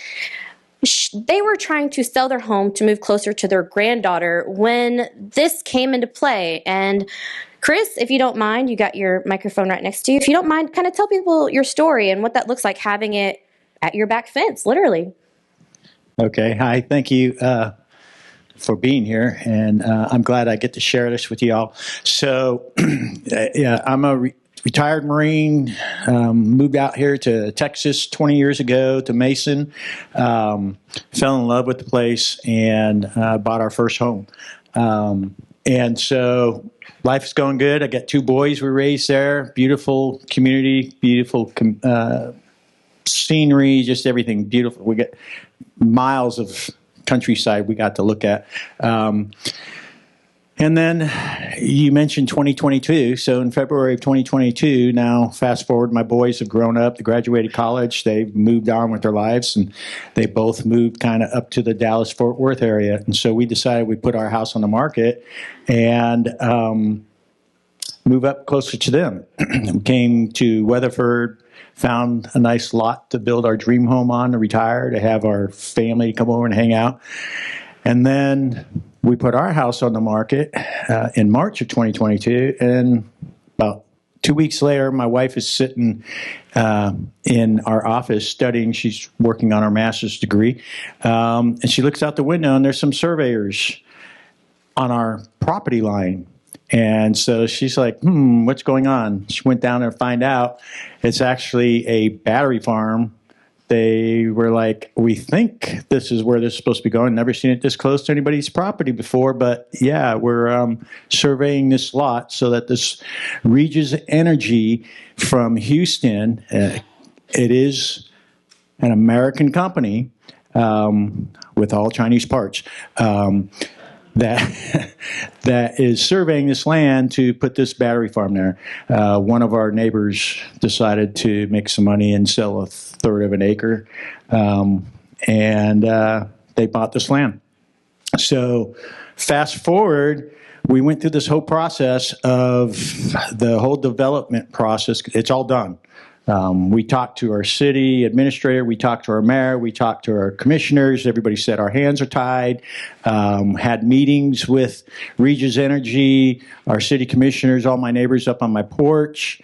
Asked them if they could, tell us what's going on, what are they putting in, and why there. And they told us what they thought everybody wanted to hear.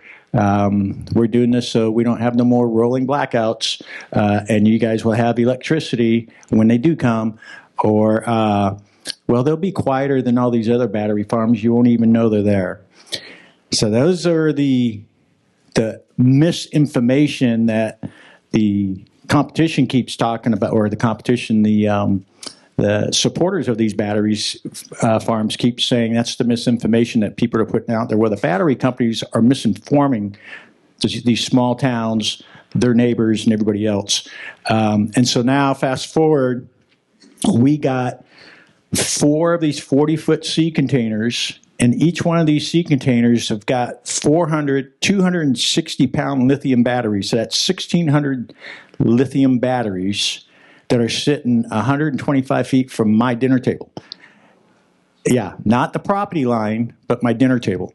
And when we ask questions about, all this fire stuff, if they burn. We're watching this stuff on TV, Moss Landing, all these different things. We're doing our research over the last 2-3 years. And we're like, this isn't good. This isn't, again, I'm for green energy type stuff. We need to store electricity, all this type of stuff, but don't do it on people's dinner tables. That's our conversations we had with these guys.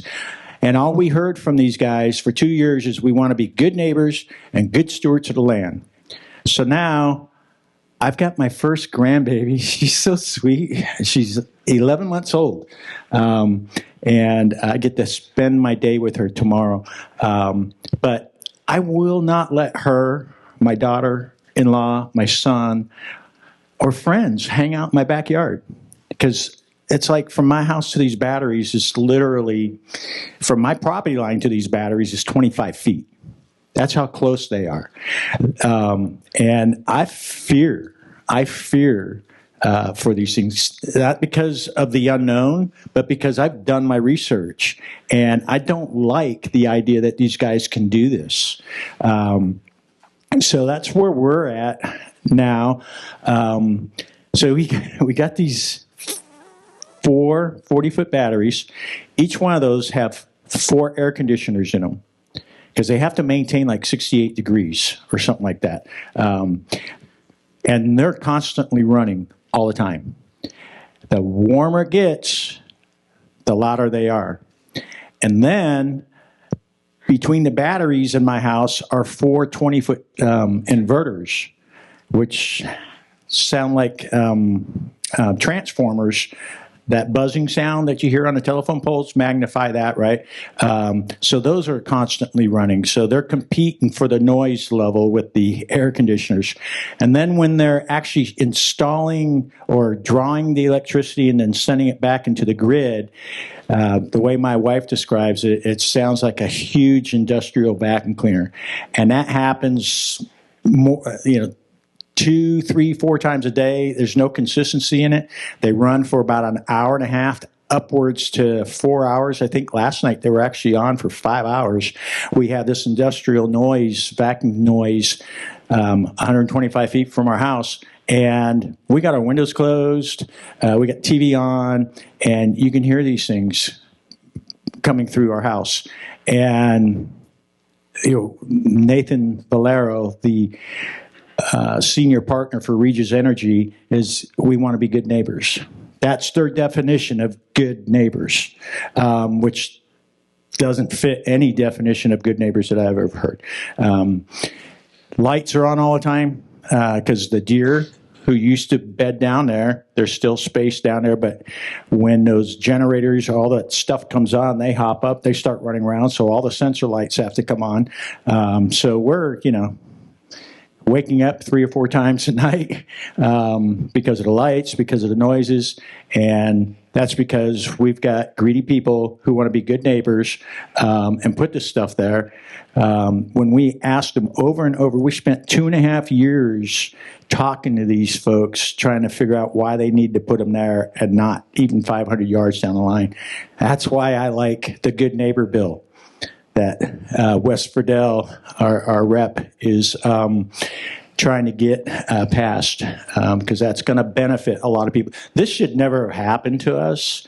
This should have been something that the city commissioners, the county commissioners, somebody could have been able to stop.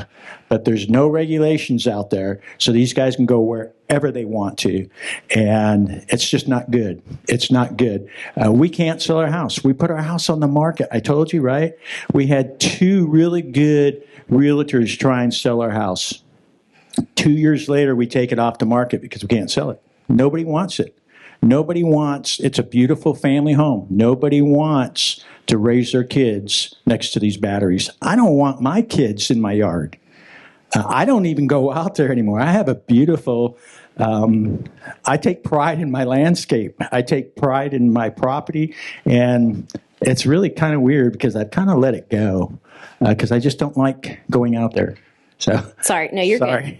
But I think that's actually a really great way to segue into Representative Virdell. So for those of you that don't know, Representative Virdell is actually a friend of Chris Dyer's, and he saw what was happening to his friend, and that's how he got here. So that good neighbor bill, would you like to elaborate on that? Yeah, first off, how many of y'all have seen the movie Gran Torino? I don't know if Chris has heard me use this analogy yet, but Chris is Clint Eastwood in Gran Torino. So there you go. He'll pay me later for that one. But yeah, so if you watch that movie Gran Torino, it's about Clint Eastwood, and he's watching his neighborhood kind of to decay around him, and he's having a hard time kind of accepting that as that's his reality. And Chris. Chris retired from the Marine Corps after 30 years, bought his dream house. We've been going to his house since 2010, I think it was, and we go to the same church. And anyway, so I know what this house has looked like since 2010, and just like Clint Eastwood, kept everything in perfect shape. It's a really nice place. He's put a lot of hard work into it. And then to watch a battery company come in and not care about the neighbor and basically they're there for the almighty dollar and not to be a good neighbor is the reality of it. And then for me, I've ran for office since 2019. I've been called a career politician. I haven't figured out how to get paid well for it yet. But this is something that matters to me along with a lot of other issues. And so we just outworked a lot of money to get here. And I want to do what's right. And I want to do what's good, not just for Chris, but for everyone else in the district, because there's solar, wind, and batteries that are going on right now with these subsidies that have come in that we didn't ask for. And so I'm just trying to figure out how can I implement rules into our legislation that keeps these companies from destroying property values. And it's been argued that that my bill doesn't respect private property. But what I'm trying to do is respect private property. And so my bill doesn't tell these battery companies that they can't come in and put a battery in. It just says if you're going to be within 500 yards of someone else's property line, you have to have landowner agreements with those neighbors. That's why I call it the good neighbor bill. And so that I don't answer everything before we get to questions, I'll just stop right there for now. So thank you. For those that don't know, that is House Bill 1478. He is also a co-sponsor on 1343, so many numbers. That one is also in reference to distancing, permitting, and regulation. I just want to emphasize here, he mentioned that we want to be good neighbors. Money said this earlier. It's acceptable to build what you want to build as long as you're not infringing on my way of life, my property value, my land. And that's a lot of what we're seeing here. So you see that directly from Mr. Dyer himself. And so we're trying to implement that. But we also, many have heard of Moss Landing and the fire concerns. And so we have Dwayne Collins here. Everybody calls him Doc. He is one of the prime examples of what your volunteer fire department looks like. They're typically above the age of 60. I love you, Doc. And what you're seeing is whenever they respond, I'll let him cover it. Doc, would you like to go ahead and go in what it's like being a volunteer fire department in an unincorporated area? First of all, I want to thank you for inviting me here. I've been in this building quite a few times in the past. This is the first time I've been on this side of the lights. I'm really proud of that young lady. I tell you, us old guys that have been in the battle for so many years, and when I saw her first get up and speak on these batteries, I said, you got to get on board. And I tell you what, she took the bull by the horns. And I tell you, it's a veterinarian. I know how to take the bull by the horns.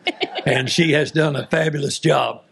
Well, I am a volunteer fire department. I'm your typical volunteer fire department in our area. Each area differs a little bit, but of all the firefighters in the United States, 64% of them are volunteer. That means we're not at that station 24/7.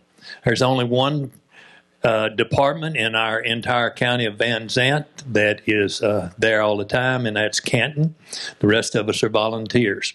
As volunteers, we do what we can when we can. We're working or doing other things, and when that alarm goes off, if you're available, come fight the fire. Yesterday, we had a fire. I was the only one to respond, and there's at least 16 in my department. They're younger people. They're off at work. I happened to be around and had to battle a little wood fire by myself till I got back up. That concerns me. It concerns me in the fact that Tulare, the people that are putting in the battery facility in Van Zandt County, called the different fire departments, asked to sit down with us and explain what a lithium battery situation is all about, storage facility. I had no idea, heard about it. We probably had 5 of the 8 or so volunteer fire departments in our county meet with them. It was a glowing picture of how great it is, all the positives. They did go over some of the negatives. If there was a battery burnout, what we had to do. Essentially, as a volunteer, and I have a hazmat certificate for what that's worth. I had got it about 3 years ago, sit through a course on it. And the volunteers essentially are to secure the area, to keep people back, keep people safe, and let the professionals come in and take over. Well, the professionals will have to pull them out of Dallas or somewhere else to come put out these fires. And when those batteries catch on fire, they're going to have to burn out. That's essentially what it is. You try to confine them and let them burn out. We've had a few instances of lithium batteries in these cars when we've responded to wrecks. And when they catch on fire, you can't put them out. You can put them in as much water as you want on them. They are not going to go out. In fact, it tends to aggravate them. So you just have to wait until they completely burn out. And I can hardly imagine a whole unit of these lithium batteries catching on fire and the things that can go wrong there and go sideways. They always paint glowing pictures, it seems like, with these green energy, the windmills, the solar panels. We also have a solar farm in Van Zandt County, and they had, after that hailstorm went through there and damaged everything, that year they had 76 fires in that one facility. And so these things can go sideways. You prepare for the worst is what you need to do.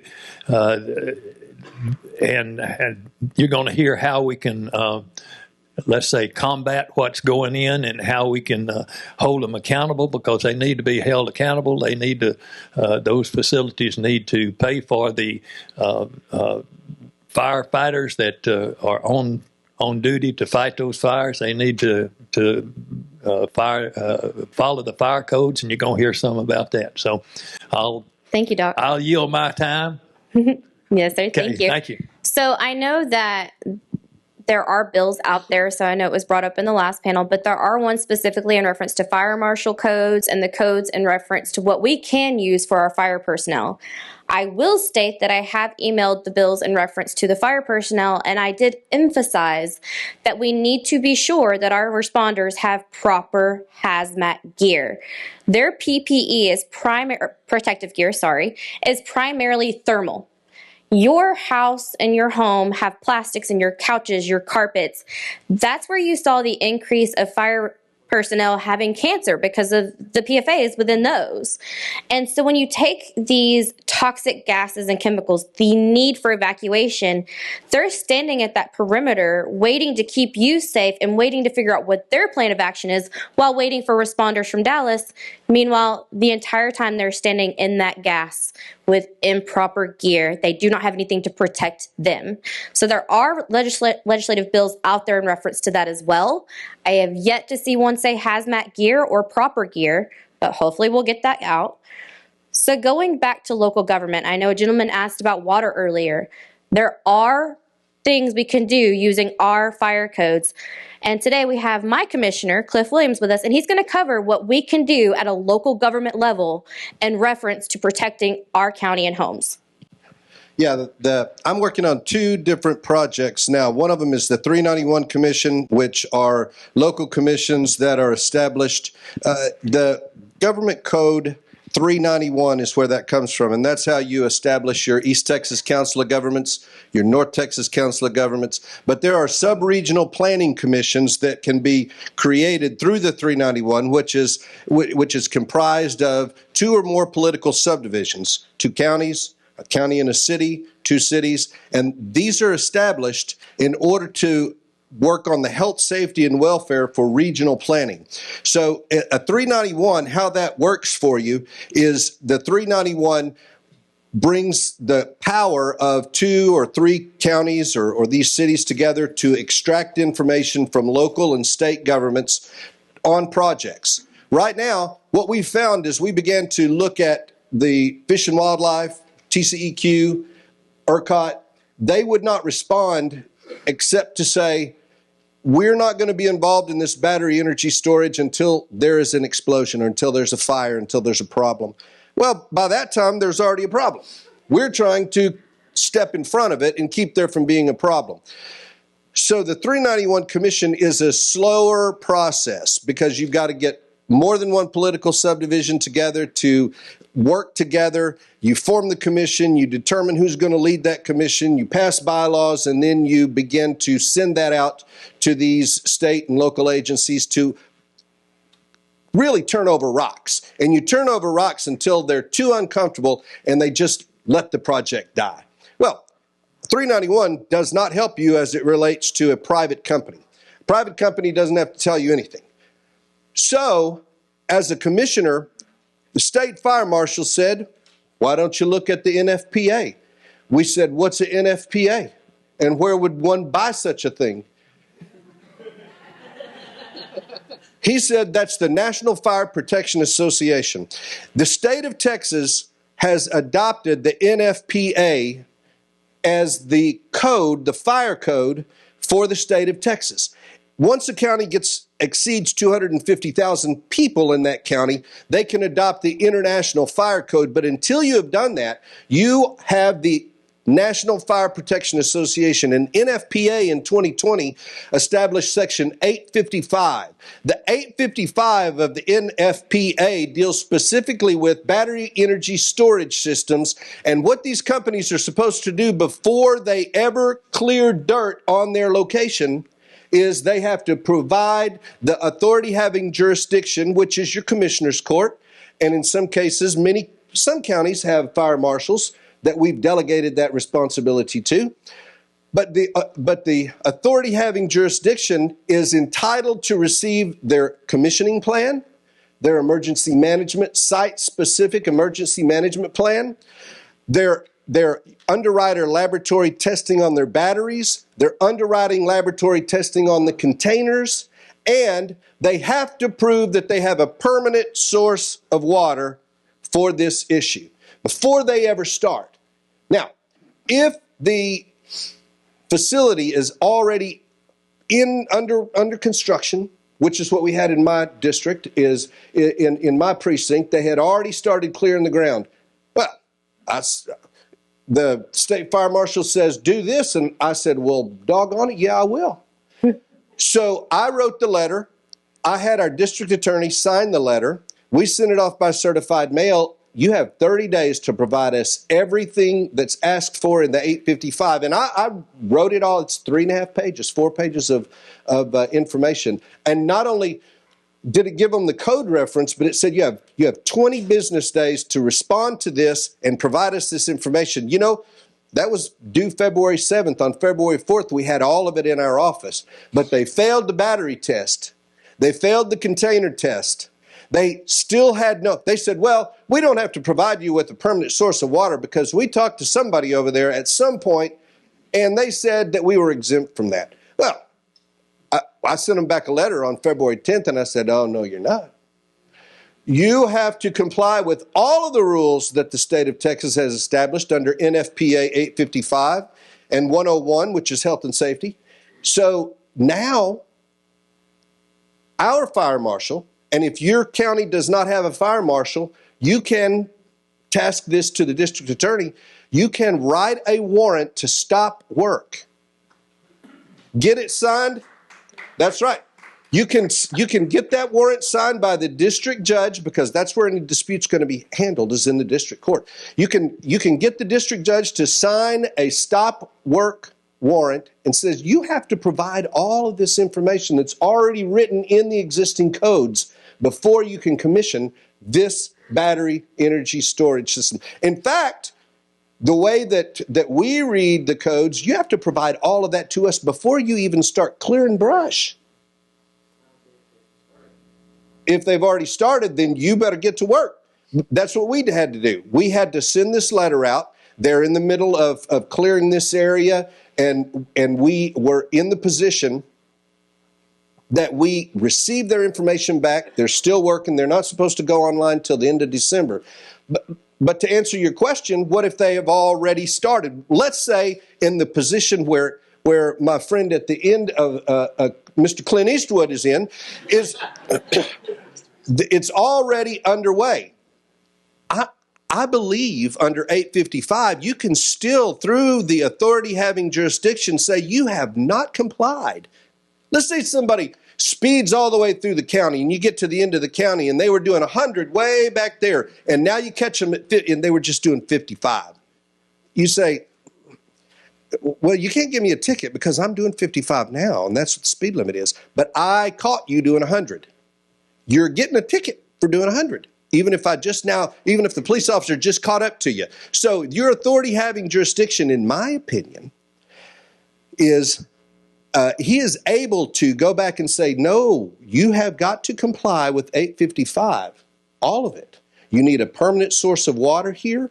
You need to provide us with the testing that shows that the 9540A underwriter laboratory testing associated with your batteries and with your containers have passed.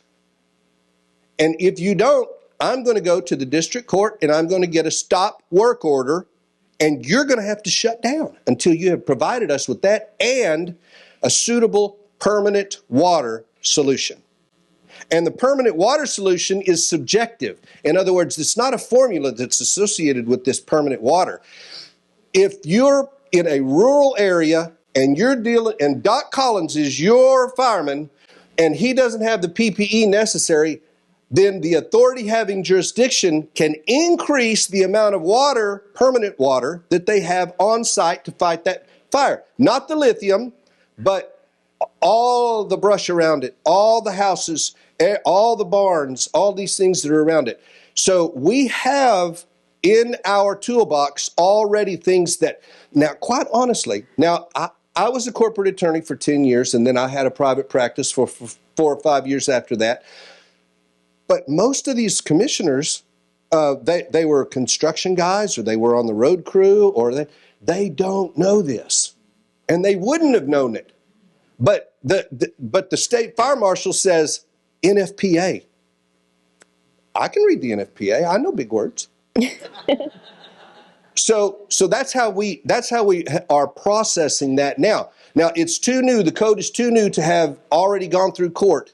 But I will tell you this, is that we have the opportunity to begin testing some of these boundaries and determining what the level of authority that the Commissioner's Court has already, even if we don't get some of these bills passed. And we have the opportunity to begin slowing this down a little. I, for one, am very thankful that that is my commissioner, in case anybody is wondering. For the record, Brent Money is also my representative, and Bob Hall is also my senator. I am quite fortunate. I am very lucky. So I want to emphasize, we're going to do questions at the end, but we're going to go through it and we're going to do that. So I just want to emphasize, there are also bills, including the one that Virdell is on, that bring that back to local government. So while we do have things to put roadblocks up and make it complicated with the 855 and 391, to be clear, if they meet all of those specifications, they can continue on. So it is not a stop-all. You still need to pursue your legislators and get that in place. So listen, our first 4 panelists were kind of lighthearted on a very extreme topic, but our last panel member is really going to be the thing that does it in for you. John Miri is our cybersecurity expert. He is very knowledgeable in what we're looking at as far as the national security threat that we are seeing. As Mr. Dyer said, almost 90% of the parts within these batteries that are contained in an eighth of an inch of steel, which does nothing, are made in China. The batteries themselves, the microprocessors, the control systems that's supposed to stop them from going into runaway are made in China. So, Mr. Miri, would you please educate people on what that looks like? Sure. I don't know if I can follow Cliff, but I'll do my best. Thank you, Nancy, and thank you for the panel. This is fantastic, and I agree with everything that's been shared so far. I'll tell you just quickly where my background is and my perspective of where I'm coming from, and I'll modify a quote you've probably heard said in different ways. Maybe we're all entitled to our own politics, but we're not entitled to our own physics. And so I'm going to talk to you about the technology, the cybersecurity aspects of this. I'm not a policy person. I'm not an elected official, but I've worked in technology and cybersecurity for more than 26 years.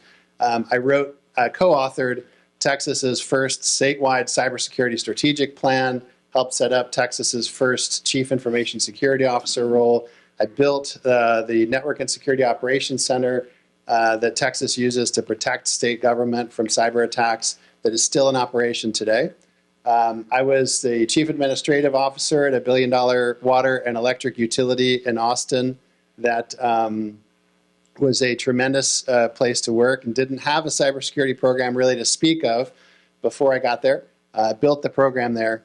In 2022, kind of had it made as this utility executive, fixed all the stuff, had a nice cushy job.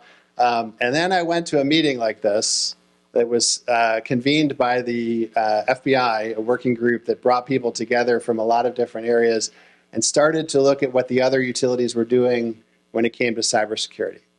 And it changed my life. Most electric utilities are really not paying attention to cybersecurity in the way that they should. And so I left that utility role, started a group called the Electric Grid Cybersecurity Alliance, and been working in partnership with Don and the Secure the Grid folks. So I've built, over my time at that utility, I've built a couple $1 billion of transmission lines. I know how these things work. I'm going to follow the Clint Eastwood theme and give you the good, bad, and the ugly about this. And so just to lighten it up a little, we'll start with the good, because there's actually good. There's actually good. Thoreau said, if you've built your castles in the air, your work need not be lost. You just have to put foundations under them. I have no problem. I love this startup people, these folks out there starting companies, doing cool stuff. Did a bunch of startups in the early part of my career. It's awesome. The problem is we have a lot of magical thinking and not a lot of foundations underneath it. We say something in a press release and decide we're going to go raise money on it, and we're just creating this new generation of companies that sort of think of engineering in the way that Boeing does these days. And it's not good. I flew home from a family funeral yesterday, and I can't believe I'd say this as an American. I was overjoyed to see that my plane was made by Airbus, and I was telling my dad, I said, did Airbus get better or did everybody else just get worse? And anyway, so I think we've all gotten worse, right? We don't care a lot about engineering and math and these things anymore, but there's good. So there's some good about batteries. I'm going to briefly touch on that because there's a thing worth saving. There's a baby to not be thrown out with the bathwater, even if you put renewable integration aside.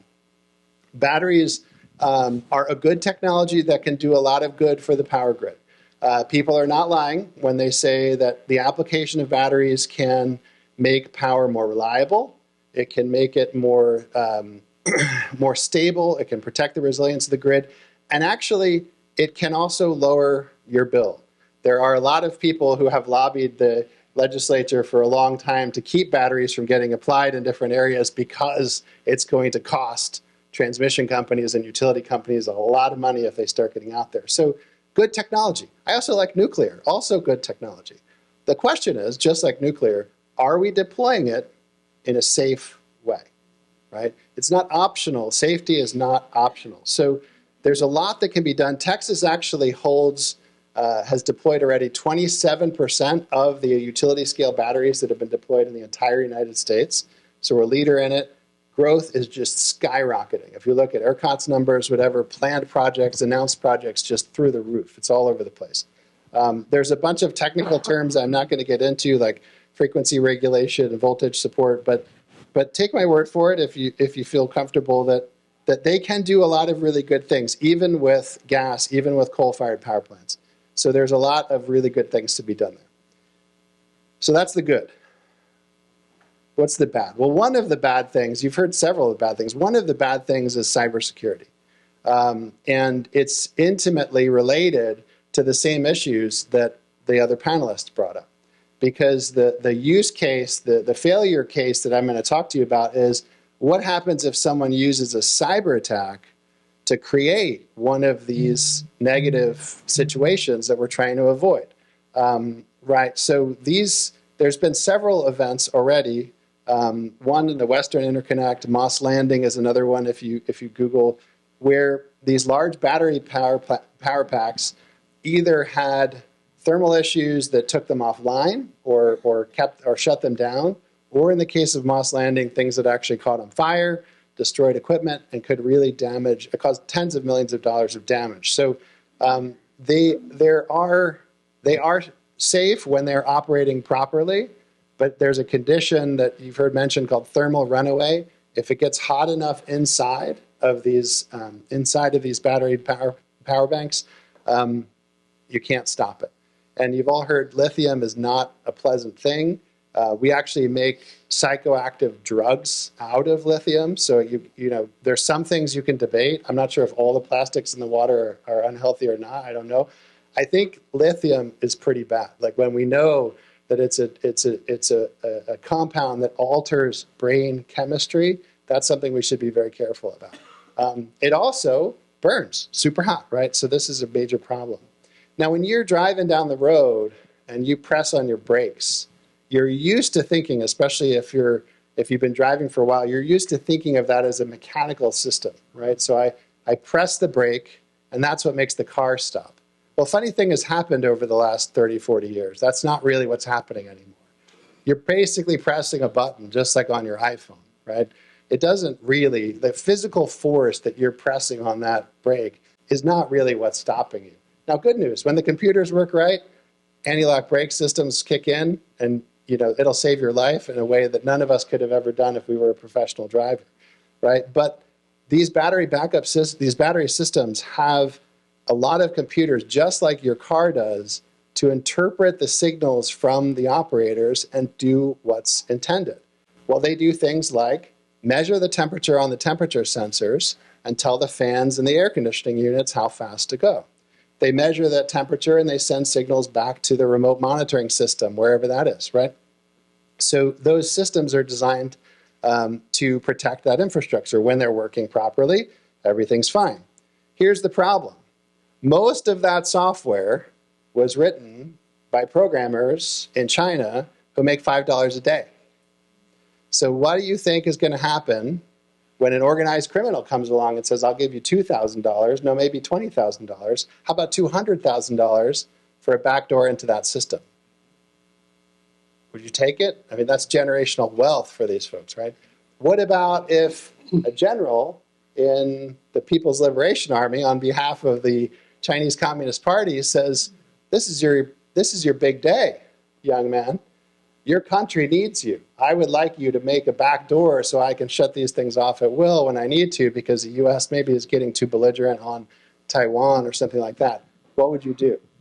I don't think the poor guy or gal in that situation is going to go give his life up and let his family go to a labor camp so that he can protect us, right? What's going to happen is he's going to say, I'm going to write the code that you asked me to write. Now, there are 65% of the companies that make the battery equipment are just lock, stock, and barrel headquartered in China. So 65%, and all the big ones pretty much, except Tesla. I was going to avoid mentioning any specific companies. There's tons of them. You can look them up.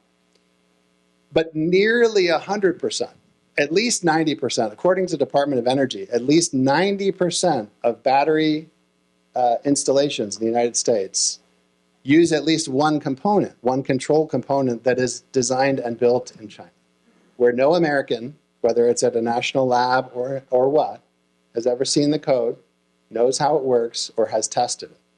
Now, part of why I left the wonderful utility I was at was so I can level with folks and just say the things that a lot of my colleagues are thinking, but don't want to say. And I don't like regulation either. I've been in this building quite a few times. If you know Kathleen White, I can tell you some stories about her and her book. I don't like regulation, and I don't want another regulation put on the utility industry that already has too many. But this is a real problem, right? Just like you're hearing from the folks here. This is a real problem. 125 feet, 500 feet is not sufficient to really deal with the threat that we're facing. Now, that's the bad. Here's the ugly, but there's actually a little bit, you're like, that was bad enough. There's a little bit of hope actually in where I'll go on the ugly part. Nice solution we sort of tried a couple years ago was let's just tell everyone you can't buy equipment from China. That's not feasible. There's a really good report I can send you if you want. It's 100 pages, very detailed, by Idaho National Lab, and a friend of mine, Emma Stewart, worked on it. It's a wonderful piece of information. We get used to reading these government reports, and they have these kind of saccharine covers and boring names. Read the actual words; it's fantastic. Like it's gripping, actually. She's very good at sort of not offending the bureaucratic kind of autoimmune system. And actually getting good information across. But one of the most euphemistic statements in it is if we have basically to the effect of, these are not the exact words, but if we have massive investment from the federal level and huge commitment of dollars and regulation and huge partnership from the private sector, then we are very confident that we could be on the path to begin to approach American manufacturing of these items in the time frame between 2030 and 2050. So there's no, in other words, we are not going to do it ourselves, and we can't ban it. And we can't ban as much as I would like, and this is the ugly part. As much as I would like to say just keep this stuff out, we can't. We're not going to go back to the Stone Age and not run these things. We're dealing with a problem that is a social problem and a lack of engineers and so on that goes back 50 years. So the question is, if we can't stop using it, and we can't rip and replace it all, what do? Well, what we do is a lot of testing, right? We get very good at this. The good news is they don't break in infinite ways, right? There's not 7 million back doors put in there that we're never going to find all of. We can get in and we can put smart people and test this stuff and try to identify what the actual vulnerabilities are, and then we can develop countermeasures that can protect us from those vulnerabilities. So a lot of people don't realize how much research happens in Texas. Texas A&M alone, this is not counting UT Austin and all the other great places in Texas, Texas A&M's research budget is double, not just more than MIT, it's double MIT's research budget. So some of the best research on national security, on the electric grid, on things like that is happening right here in Texas. So we've got to harness that capability we have to figure out what we're dealing with and figure out how to make these things safe. And then we need to develop things like the National Fire Protection Act or code and extend that to say, look, this is how these things need to be done. I don't think, I've met some of them, not the ones we're doing in Van Sant, but I've met some of these people starting these companies, some that are either because of the subsidies or just because they want to make money. By and large, I'm not saying there's not any out there that are evil. There probably are. By and large, the people I've met are not evil. There's an old saying, never ascribe to malice what can be explained by stupidity. They're not evil. They're just dumb. And they're not asking a lot of good questions. So somebody puts a spreadsheet in front of them, probably at a hotel bar somewhere after some conference at Davos or something, and says, look at these numbers. You know, I can get X dollars from the US government. I can do this kind of stuff. I got to buy 1/3 of an acre. I mean, what else can you do with 1/3 of an acre that's going to make as much money as these guys are probably going to make? So somebody's sitting in a conference room in Houston or Zurich or wherever, and they're like, I love these numbers. And there's no engineers in the room, just like the people at Boeing who are like, I can make cheaper planes. Watch this, right? So there's no engineers in the room. They're not looking at this kind of stuff, right? And I think the issue is not, and this might be, oh, sure. This might, oh, there we go, that's better. This might be close to a definition of evil. I'm not a philosopher, but it's not that they know what they're doing and they don't care about the consequences. It's that they're really closing and shutting their eyes and they're just not listening and they're not thinking about it. And I think the conversation I try to have when I can, you know, with people like that is, this is not the business that you think you're getting into. This is the business that the next law, the law that says this is where you can put batteries and how they work and how you protect them, could be named after you, right? This is a liability. This is a risk. This is something that could damage your company, that could damage yourself, could damage your wealth, your reputation, and, you know, really could hurt people. And so I think that we've got to get that message out to some of these folks to say, look, we're not against you making money. We love the fact that you want to invest in this stuff, but you've got to do it in a safe way, and this is not it. And so I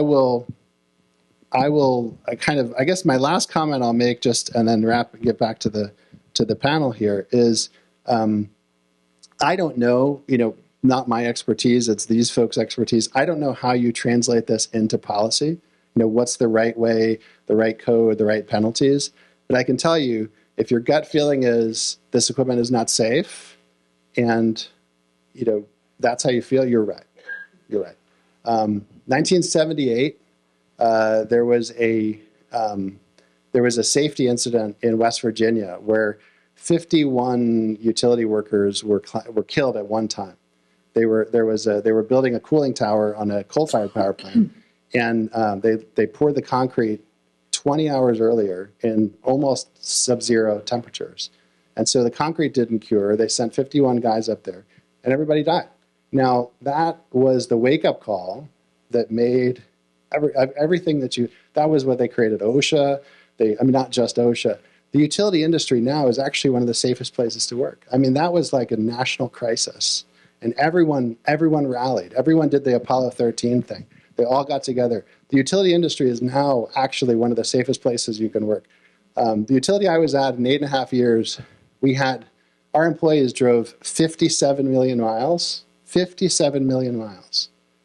and had 0 fatalities and 0 serious traffic incidents, right? The utility industry is great at safety. They just don't realize this is the same problem, and they don't see it that way. Where none of us, right? None of us are great at seeing the risk that hasn't materialized. Well, anything could happen. This is not an anything that could happen. This happens when folks come in and testify to committees. Everyone's going to say, you should have known this was going to happen. It wouldn't have been that hard. You just built it in the wrong place. You didn't do the right testing. You could have still done these projects in a profitable way. You just didn't do it. All right. So I want to add on, he talked about Dr. Emma Stewart, and she actually, in her Supreme Court testimony, and if you want it, it's an amazing testimony. It's in reference to cybersecurity. She even states, how do you combat this? And she specifically states, don't buy the cheapest. Do not buy the cheapest, okay? The next thing, I also happen to agree with Miri. The idea behind the battery storage systems and the functionality are not the same. The idea is a great idea, that technology is not ready and America is not ready for the companies that create them. And I'm just going to add one more thing. Our governor, Abbott, has an executive order, GA-49. People's Republic of China said they will use our utility grid and energy to harm us. I say, if they say it, believe them. So we're going to go open up the questions. I know this gentleman right here has a question. We're going to get you the mic. Hold on one second. Hold on. We're going to get you the mic. Hold on one second. She's bringing it to you right now. Yes, hello. Thank you. Yeah. Bruce Knightsky, Harper, Texas, retired professional engineer, 2 PEs. One, you're talking about the NFPA.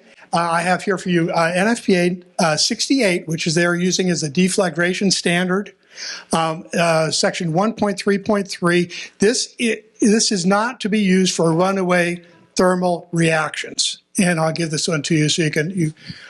So they are inappropriately claiming that they're using NFPA 68 to prevent fires, but NFPA 68 says it's not to be used in this case. The other one is Underwriters Laboratories 1973 is the battery standard. In each item in there, it says no sample shall burn. My question is, to me, my opinion, it appears that they may be sending samples for testing that are not representative of the items that they are putting into process. And I would like to have a serious investigation done on that. LG Batteries recalled all of their batteries at the Moss Landing plant. Now, how does this happen when just shortly before that they supposedly passed the Underwriters Laboratory? Thank you. Yeah, I wanted to answer that real quick. We have a guy out of Crockett County who is requesting the MSDS sheets right now for what's in those batteries, and the company won't give it to him. And it should be easily given to them, and they won't because they're probably afraid to tell you what actually is inside of there. So. And Wes, you were at ours in Harper, and they flat out misrepresented the burning temperature of the batteries. Their guy came up and said 1,400 degrees, and it burns at 3,600. Yes, sir. Go ahead. Hey, guys. First of all, I'd like to challenge this statement that can't do without them. We can. And you all know from practical experience, if you have a solar system, use lead battery backups. I read a study that showed there was only an incremental storage benefit to using lithium over something that we have running out our ears here in America, a superabundance. It's called lead. If you just simply said, we're not going to have lithium, we'll have American lead, you can eliminate communist China and send them packing. Thank you very much. So let me respond because you're right. I'll be more precise because you're right. So when I said we can't live without it, we can live without batteries. I still think batteries are good, but batteries are nice to have. The part that I meant we can't live without is we can't live. Sadly, the power grid cannot live without equipment made in China, and so that's we could definitely try it, but it's. It would be a long-term plan. Possibility. It is a good idea. It's just we're not there yet. We don't have the technology. We have lead. We don't have the processors. I'm going to change my question. And Wes, I'm Teresa Wyrick. I'm from Fredericksburg. And I'll send you my questions or comments. My question is, I have the luxury of sitting with 2 petrophysicists and an engineering geologist, all from A&M, on a regular basis, and oil and gas is very much part of their life. I don't know why we're having all this discussion about renewable energy other than the fact that the Green New Deal is a hot topic because it's the current narrative. We have enough natural gas, and we have enough clean coal burning fuel to probably supply our state for 500 years. And we're infrastructure ready. It's clean, and we're infrastructure ready. The thing that's amazing to me about the renewables, it is not clean, not by any stretch is it clean, and it's not efficient. So why do we keep having this conversation? People are reacting to 2022 when we were all freezing our butts off. I had no power for 30 days. I get it. But the solution is not lithium batteries. It is not wind, and it is not solar. It's our own fossil fuels. And I don't disagree with you. I can answer that. I want to see a lot of thermal generation coming in. Right now, I think what's happening is because these federal subsidies, it's just a wealth transfer is all it is that we didn't ask for. And they're coming into, they're targeting Texas, especially my district, House District 53. We go all the way to Fort Stockton. And unfortunately, so my district is prime real estate for that federal subsidy to come in. I actually have worked with two friends of mine that are in the energy industry world, and we have a bill filed. I'll talk to you about it later, but we need to put emphasis back on reliable energy and not unreliable energy. It's super frustrating what's going on. I just want to touch real quick on one thing, which is we have Senator Hall here. Thanks for coming, Senator Hall. We appreciate you. Senator Hall and I have in common is he got to participate in the research and development of intercontinental ballistic missiles, and I got to work on intercontinental ballistic missiles. I'm a sophisticated redneck, but one of the things that on the cybersecurity and everything is on our ICBMs, everything's analog. They can't be hacked into through the digital side or anything like that, which is really important. And everything that we're doing now with modern technology, which goes to talking about China hacking in, and we're running short on time, so I'm trying to keep this really short. But we have a real issue with the technology side of it. I love analog as a diesel mechanic. Also, like I love analog is way easier to work with. It's really frustrating what's going on. A friend of mine who works for a 3-letter agency, I call him the muscle. And if you saw him, you'd understand why. But he says there's three countries that are looking at, from the intelligence he gets to see, that are looking at us, which is Iran, Russia, and China, and they're all willing to work together to take us out, and that they can see where they have actually gone in, where China and them have gone in and tested what we call life supports, which is our water supply, our gas, our electricity, and through the cheap Chinese software and hardware and everything else, they can easily hack in and turn those off when they want. And we are putting America in a very serious situation right now where national security is going to be easily undermined because of it. So, okay, and we have two more questions. We got one right here, this gentleman, and one right there. Okay, an important concept is a common denominator. As I listen to the different opinions and options that have been listed, we need to keep one word clearly in mind. The word is fraud. Now, and the other one is lobbyist. We're not getting these bills from West Virgil and other legislators. These bills are coming from lobbyists, and they're using fraud to sell them. All right, and sir, right here, and then we'll wrap up in just a second. I'm Tim Gadders. I'm the National Director for Logistics Resilience with the Task Force for on Homeland and National Security. It's a 501c3 out of Colorado with electric grid security. Okay, there have been 3 executive orders issued. Trump 45 issued one on cybersecurity, Biden issued one, and Trump just reissued another one on cybersecurity issues. And this is an easy thing to prove because even the national labs recognize that there are hundreds of Chinese-built transformers that need to be lobotomized and take out the cyber digital communications and connections out of those. So on the battery side, just as well, you have a mechanism here that can be used to say, well, okay, great.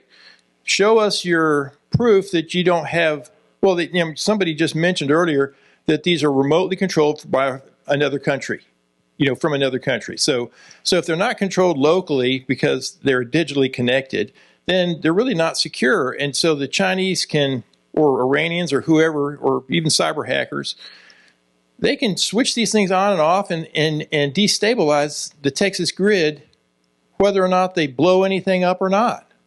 So that's the issue where we have to take control at the local levels and say, okay, prove it safe. Thank you. Okay. So I know we just gave a lot of things to you very quickly from a lot of different areas.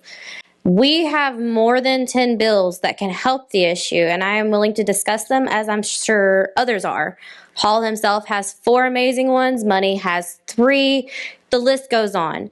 So please know, I'm here. I will talk to you on the phone, email, text message. I do not mind. We can conversate, and I imagine these gentlemen up here will as well.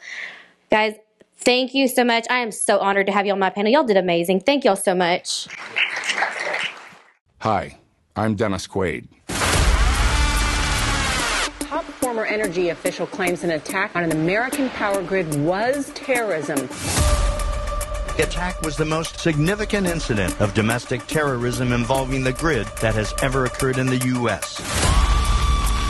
This will be the next 9/11. No. This will be the next Pearl Harbor. As many as 90% of Americans could die. It could literally end civilization as we know it.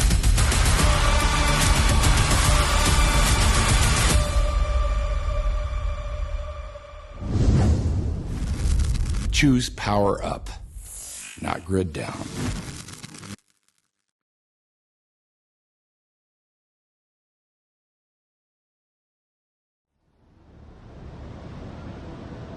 You ever stop and realize how fragile all this is? Wouldn't take much, or to throw us right back into barbaric times. All you'd have to do would be eliminate electricity. On August 14th, 2003, a cascade of power failures shuts down electricity in southeast Canada and across 8 northeastern states. Cities like New York are brought to a complete standstill. Hundreds of people are trapped in subway tunnels, while the traffic above becomes a nightmare of gridlock. In all, 55 million people lost power for up to 2 days. The main culprit, a sagging high-voltage power line in northern Ohio that brushed up against an overgrown tree. We are in a very dangerous place. I just think this has to be an emergency, an urgent situation. What would the catastrophic consequences be at a human level if you tried to live in a non-electricity world given the way we built our civilization? On any given day, there are thousands of attempts to penetrate the networks that control systems across America's power grid, and the risks are only growing. The real danger is that our infrastructure, in particular our electric power grids, are as vulnerable to cyber attack as the thousands upon thousands of businesses, companies, government agencies that have already been hacked over the last few months. A massive cyber attack in 2015 left 250,000 Ukrainians without electricity. Russia hacked into their grid and cut off power. It wiped out data at Ukrainian federal agencies. It wiped out the ability for anyone to pull money out of ATMs. It was the first ever automated blackout tool, and a push of a button can, like a machine gun, hit all of the circuit breakers at the utility. And that's what happened. You don't build a tool like this just to use it once. You build it as a kind of repeatable attack that you can drop somewhere else and it will cause a blackout again. John Wellinghoff was chairman of FERC, the Federal Energy Regulatory Commission, a small government agency with jurisdiction over the U.S. high-voltage transmission system. Wellinghoff commissioned a study to see if a physical attack on critical transformers could trigger cascading blackouts. It was actually a very shocking result to us that there's a very few number of substations you need to take out in the entire United States to knock out the entire grid. Knock out the entire grid? That's correct. How many would it take to knock out, putting the entire country in a blackout? Less than 20. Metcalfe, California, 2013. Unidentified gunmen using AK-47s attacked some of the giant transformers that funnel power to Silicon Valley. Shortly before 1 a.m., someone cut telephone cables near the substation. About a half hour later, multiple gunmen quickly fired dozens of shots at 17 transformers. The Wall Street Journal reported that 1 minute before the police arrived, the attackers disappeared into the night.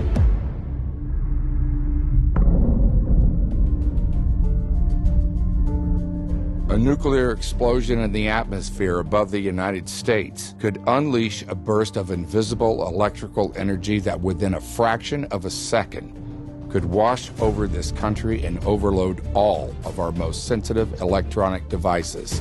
An EMP pulse is a very dangerous threat, and it's a realistic threat. If you set off a high-altitude burst EMP, every light in this hotel is going to go off, every computer is going to go off, every cell phone is going to go off. The power of an EMP is potentially devastating, and it's an open secret among nuclear-capable countries. We actually know that the Russians, the Chinese, the Iranians have in their war plans the first strike plan to take out our electrical power system with an EMP attack. It's not speculation. We know that. We've listened to Kim Jong-un of North Korea threaten an EMP attack. Famed insurer Lloyd's of London issued a comprehensive report about the risk of a major geomagnetic storm to the world's economy. Lloyd's pointed out that a Carrington-level extreme geomagnetic storm is almost inevitable in the future, and also mentioned that the duration of any outage could last up to 2 years. This threat has now silently grown to where it is perhaps one of the largest natural disaster scenarios that the country could face, that society could face. How we respond to the looming threat facing our grid will ultimately be judged by history. If you are concerned about our electrical power system surviving, you need to let your legislator know how you feel. And if enough people make enough noise, we can get this through. I know we can get this done. We, the people of the United States of America, the greatest country on earth, must demand that we have a reliable and defensible power grid so that our families can continue to thrive. Failure has never been an option. We got this, America.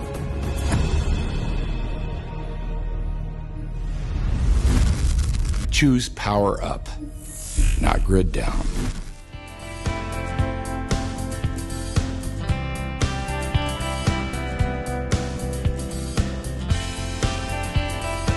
If I may, I'd like to introduce our next panel.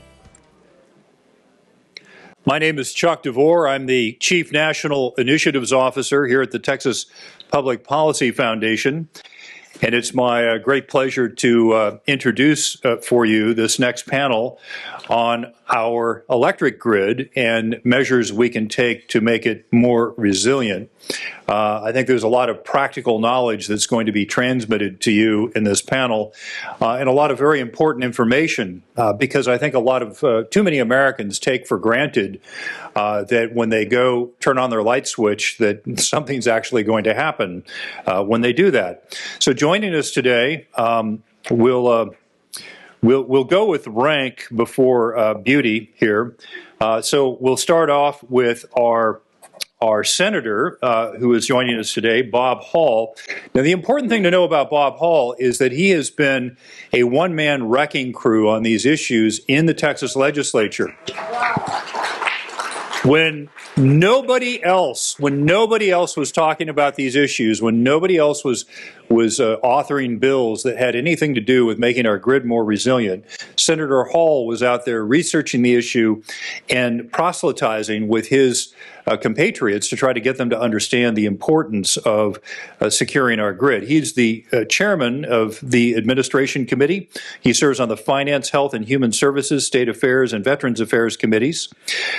He's, I would say, probably one of the most, if not the most conservative member of a very conservative Senate in the state of Texas. He's been instrumental in making Texas a Second Amendment sanctuary state as well. So it's not just the grid. And he's an Air Force veteran, which I'll try not to hold too much against him as an Army veteran.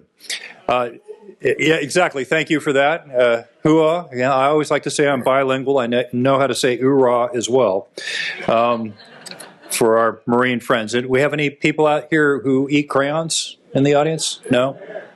Oh, we do have a Marine. I have to behave myself now. Okay.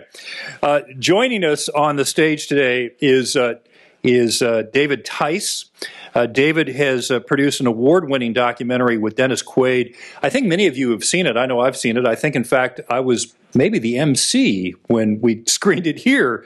It's called Grid Down, Power Up. and it's talking about the future of the electric grid in America. He was the executive producer and financier of a major motion picture called Soul Surfer, and jointly financed When the Game Stands Tall with Peter Guber. He's a seasoned investment professional and has a number of investment funds that he has been involved with. Lastly, joining us on the stage is, and let me get to it, we have a bunch of things that are organized alphabetically here, Don Brown. Don, I think until very recently, you were the vice chairman of the county Republican Party here in Travis County. Is that still the case, or? Still the case. Were they threatening you with being chairman? I think that's what was maybe happening, right? So you have a long resume in corporate leadership.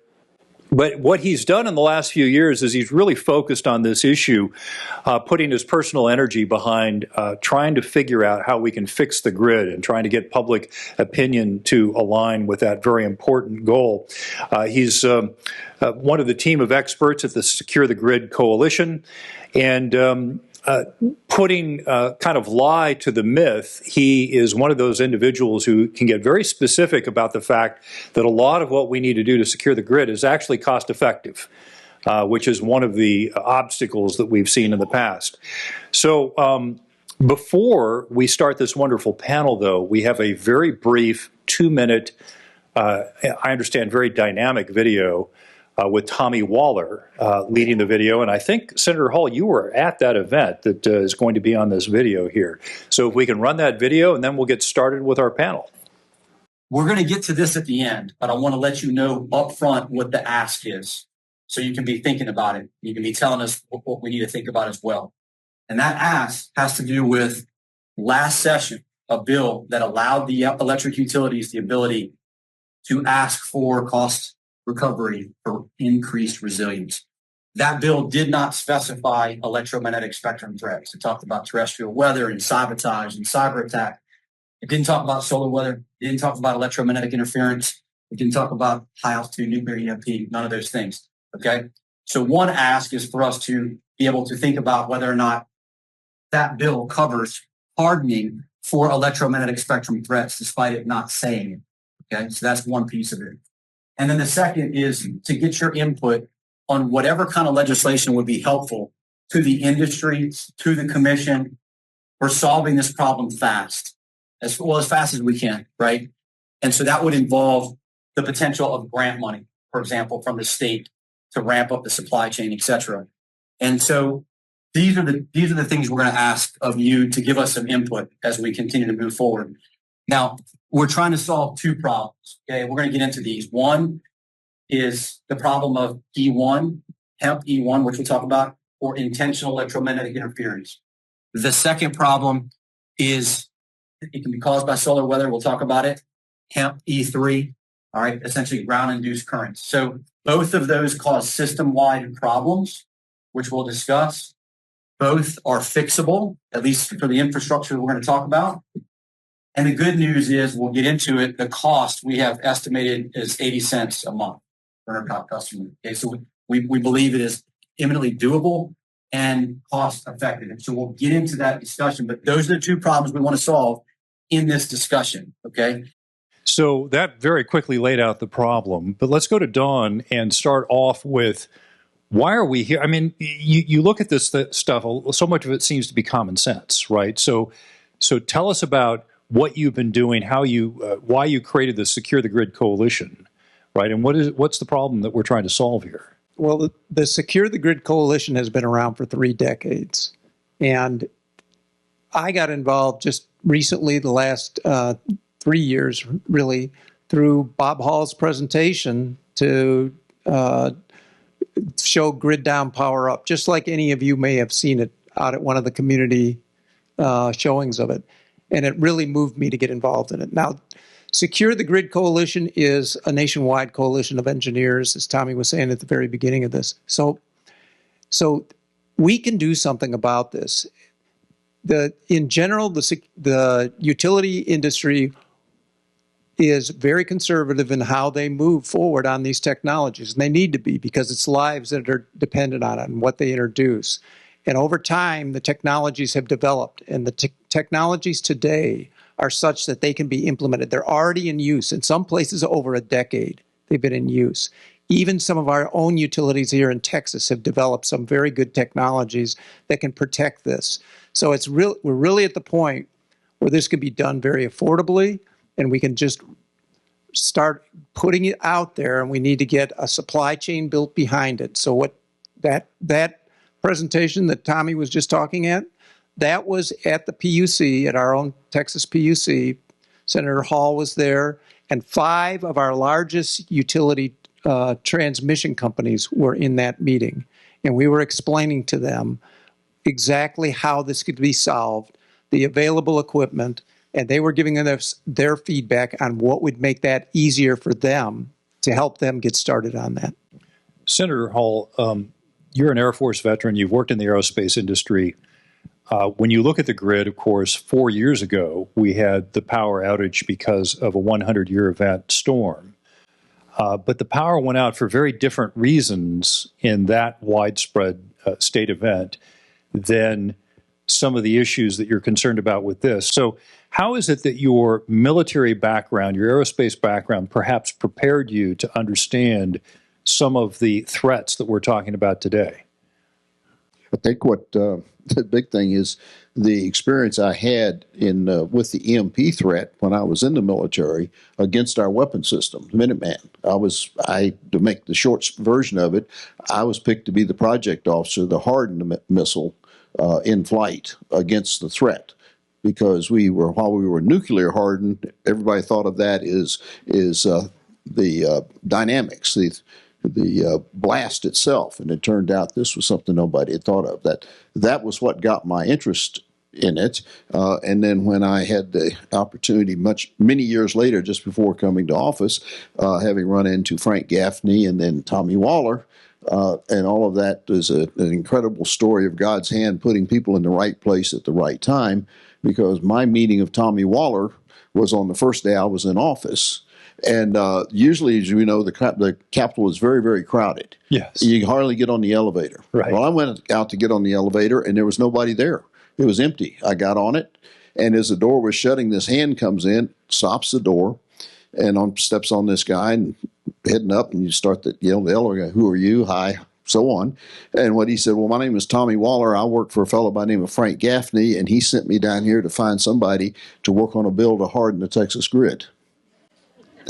And so I said, well, come on by the office. Let's talk about that. That was your very first. That was your very first deal. That was the entrance to it. And we were successful. I've had a bill every session since then that gets out of the Senate, but it dies in the House. There's an awful lot of lobbying that had been going on by the power companies. But I think where we are today is from this meeting you saw up there was a sea change with the power companies. I wouldn't have believed it if I hadn't have been there, but I heard the power companies talking to each other, not about we can't do this or we don't need to do this, but how are we going to work together to come up with a common approach to solving the problem. Because what I also heard was a big change from what before when we were talking about just trying to protect the grid against this incredible event that some people have a hard time believing would ever happen, to recognizing that the solutions that are being proposed to protect for this thing, it's no longer like the life preserver hanging on the boat or the fire extinguisher that sits there and never gets used. The changes that we would make actually help the power company with failures they're currently having, reducing the failures, reducing insurance costs, reducing outages along the way. Right. And so that got their attention, and I think has brought this back around to where now, from the bill we passed previously with the task force that was set up to study the Texas critical infrastructures, and there are, all 15 of them. And the first one they did was the power system.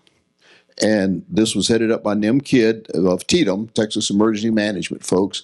And they put out their report, I think the initial came out in December, and they identified the threat, the EMP threat, as the number one threat against for Texas critical infrastructure. Wow! So we now have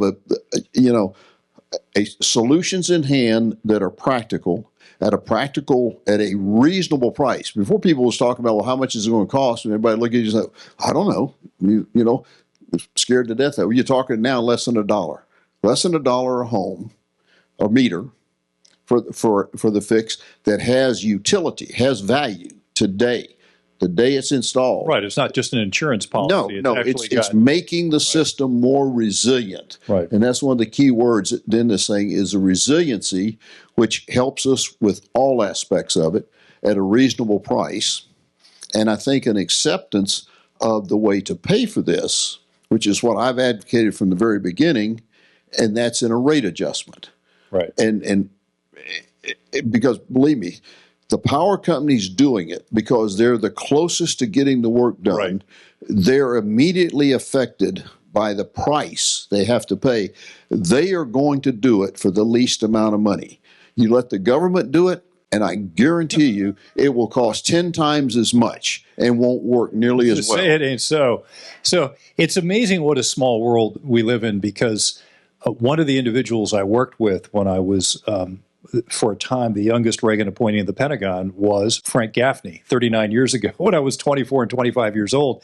Unfortunately, the Republicans lost the Senate in 1986, and they never confirmed him for his position at the time, Assistant Secretary of Defense for Policy. But I've known him, worked with him then, and have worked with him ever since. Talking about a small world. So you come from kind of the world of Hollywood or entertainment, and kind of remarkable that you had an A-lister with Grid Down, Power Up.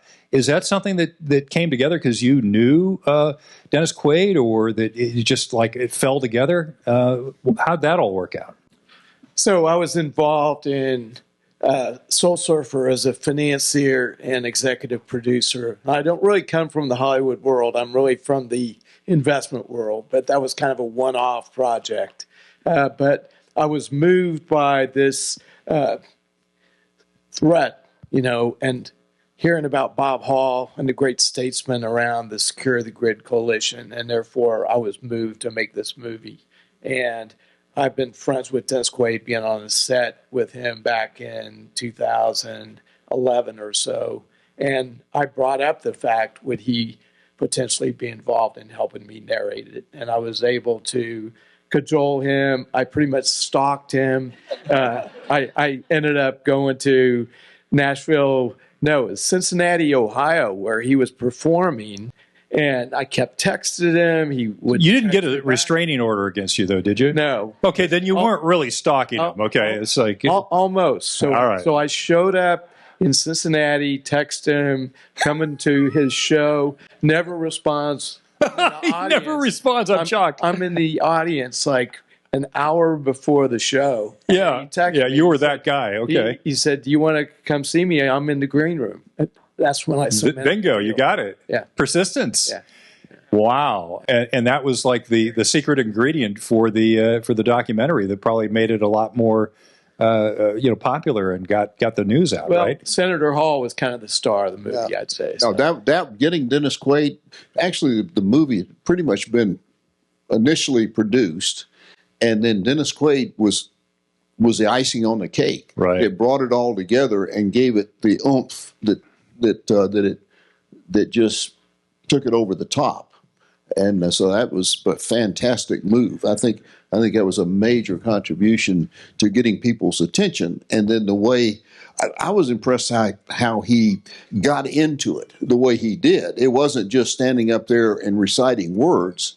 You could feel, him feeling what he was talking about and how important this was to do. And so it was a master move on your part, David, to get him involved in that. Well, I'll brag on one other thing about Dennis. Tommy Waller calls him the breacher, because we actually brought him to Austin, and we met with Governor Abbott and Speaker of the House Dade Phelan.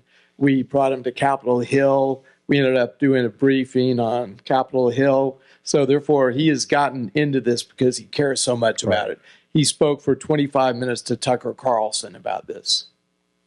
Well, let's get a little technical now. So there were some references made in the video to hemp. And I remember back when I was in the California legislature, this very liberal member of the legislature approached me in my office with this three-ring binder, and it said, in all capital letters, hemp. And given that he was from San Francisco, I said to him, I don't suppose you're here to talk to me about high-altitude electromagnetic, are you? And no, in fact, it was a discussion about low THC industrial hemp. I was very disappointed. So let's talk about what is the problem that we're trying to solve? What is the threat? Because I understand there are two really different things that we're talking about here that are a potential problem for grid reliability. Let's talk about those, and then what are the engineering ways that those things are countered. And so whomever wants to take it from here, because this is a bit of a technical discussion that we can have for a little bit. I'll take a shot at it. The first problem that Tommy was talking about, the first ask to the utilities, was the problem number one, which was the what's called the E1 pulse. That's the very fast pulse that happens after a nuclear blast. And that knocks out your semiconductors. And your semiconductors are if they're what is controlling all your control systems for the substations. And if you don't have those adequately protected, then they will burn out. And in that presentation, we showed the pictures of them being burned out. And it's a well-known phenomenon. There's a military standard that's been used for years on it. That's one we know what that standard is. And it exists. And that the difficulty a decade ago was that you didn't have the technology to protect that from the size of the room. Now you can take a room that is your substation that could be 15 by 10 by 12 and shrink that down into a refrigerator-sized box, seal it, and run fiber optics into it. That costs a lot less. In fact, I think Senator Hall has seen that. He's talked to him about the costs. That's being done by CenterPoint right now. That is in their new resiliency plans that they're doing. So they are actually rolling it out. CenterPoint, though, is a player in the Texas energy market. Absolutely. And they are actually doing this as part of the resiliency plan. It's baked into their plan that they got approved. They didn't approve that based on they approved it based on flood and fire control, because now they can take this refrigerator-sized box, they can lift it up, they can transport it, they can have, there's a lot of different ways that they can use that protects better than what they had before. So they sold it on that. That little change that we're asking in the bill is to make EMP part of the new hardening criteria that goes into that. So it's a voluntary part of the resiliency plan. So that's the first problem. Second problem is the same one that we have with solar storms. That's a very slow pulse. That can last seconds, minutes, and it is from the coronal mass ejections of the particles out of the sun. They get into our magnetosphere, and they start causing currents in the crust of the Earth. That goes up into the transmission lines, and it burns out the transformers. And what happens there, and in fact, I have a slide to show you what happened. There was a storm. If I can go to it. Very impressive, I understand. Yeah, I just want to go to that picture, if I can get to it here. So those are the burned out semiconductors. That's a transformer on a nuclear power plant in Salem, New Jersey, that was burned out by a geomagnetic storm, solar storm, that drove that current through that transformer. Now, that was in one of our most secure generator facilities in the country. That was a nuclear power plant. That was an unprotected generator. It's basically destroyed, unusable. How long did it take to replace that? The current time, I don't know how that particular one, but the current time is 4 to 6 years to order those transformers. And where do most of those come from now? At this point, the majority are coming from foreign offshore, and China. So China because of the costs, and they also have the grain-oriented steel that gives you need a grain-oriented steel to give you the most efficiency in those transformers. So what is grain-oriented steel? That allows your transformer to lose less power. It means that it works as a better magnet in that process. Right. And it's a special rolling process that you do in the steelmaking process. We don't have it in the U.S. right now. What a shock. Did we used to have it? Yes, we did. I'm rather surprised. But now, have you completely covered the threats, though? Because I think there are. Is that basically the two types of threats that we're talking about here? Those are the two basic problems that we're solving for. All right. And the ground-induced current one is the least expensive to fix. It's $500,000 to put in a current blocker, which is a set of capacitors, at that ground of that big transformer. Right. And that blocks all current from flowing up and destroying it. And are those only needed on the high voltage transmission lines? It's basically where they are. It's on the higher voltage. It's wherever you have there are certain transformers that don't need to be grounded, and that's frequently at the distribution. So where it's generated, where the power is generated at the generators, it's most important to make sure those are grounded or have current blockers there. And then there's a transformer called an auto transformer. Those are the ones that are in between on the long lines to make sure that they get all the way across the state, and so those need to be protected. So if you looked at ERCOT today, it's about close to 1,800 transformers that are over 100,000 volts that need to be protected. 1,800. And would you need 1,800 of these devices then, or you would just need them where they're? If you were to put them all in across the whole state, which we don't have the supply chain to do that with right now, you would spend less than $500,000 to do that for each piece of equipment that you're putting in, which seems like a lot. It is. But you're not going to do it instantaneously across the state. So when you start putting this in, and you put in the E1 protection, that whole cost is under 80 cents. If you were to do all 1,785 transformers, that would be under 80 cents per household per month increase. So, Senator, you talk about the utility and that it isn't just an insurance plan, but there are ways these things operate that you now have reduced the likelihood of a failure. And don't these large transformers that now have back orders of from 3 to 6 years, they're generally like $2.5 to $4 million a piece, aren't they? They're pretty expensive pieces of equipment that come from China.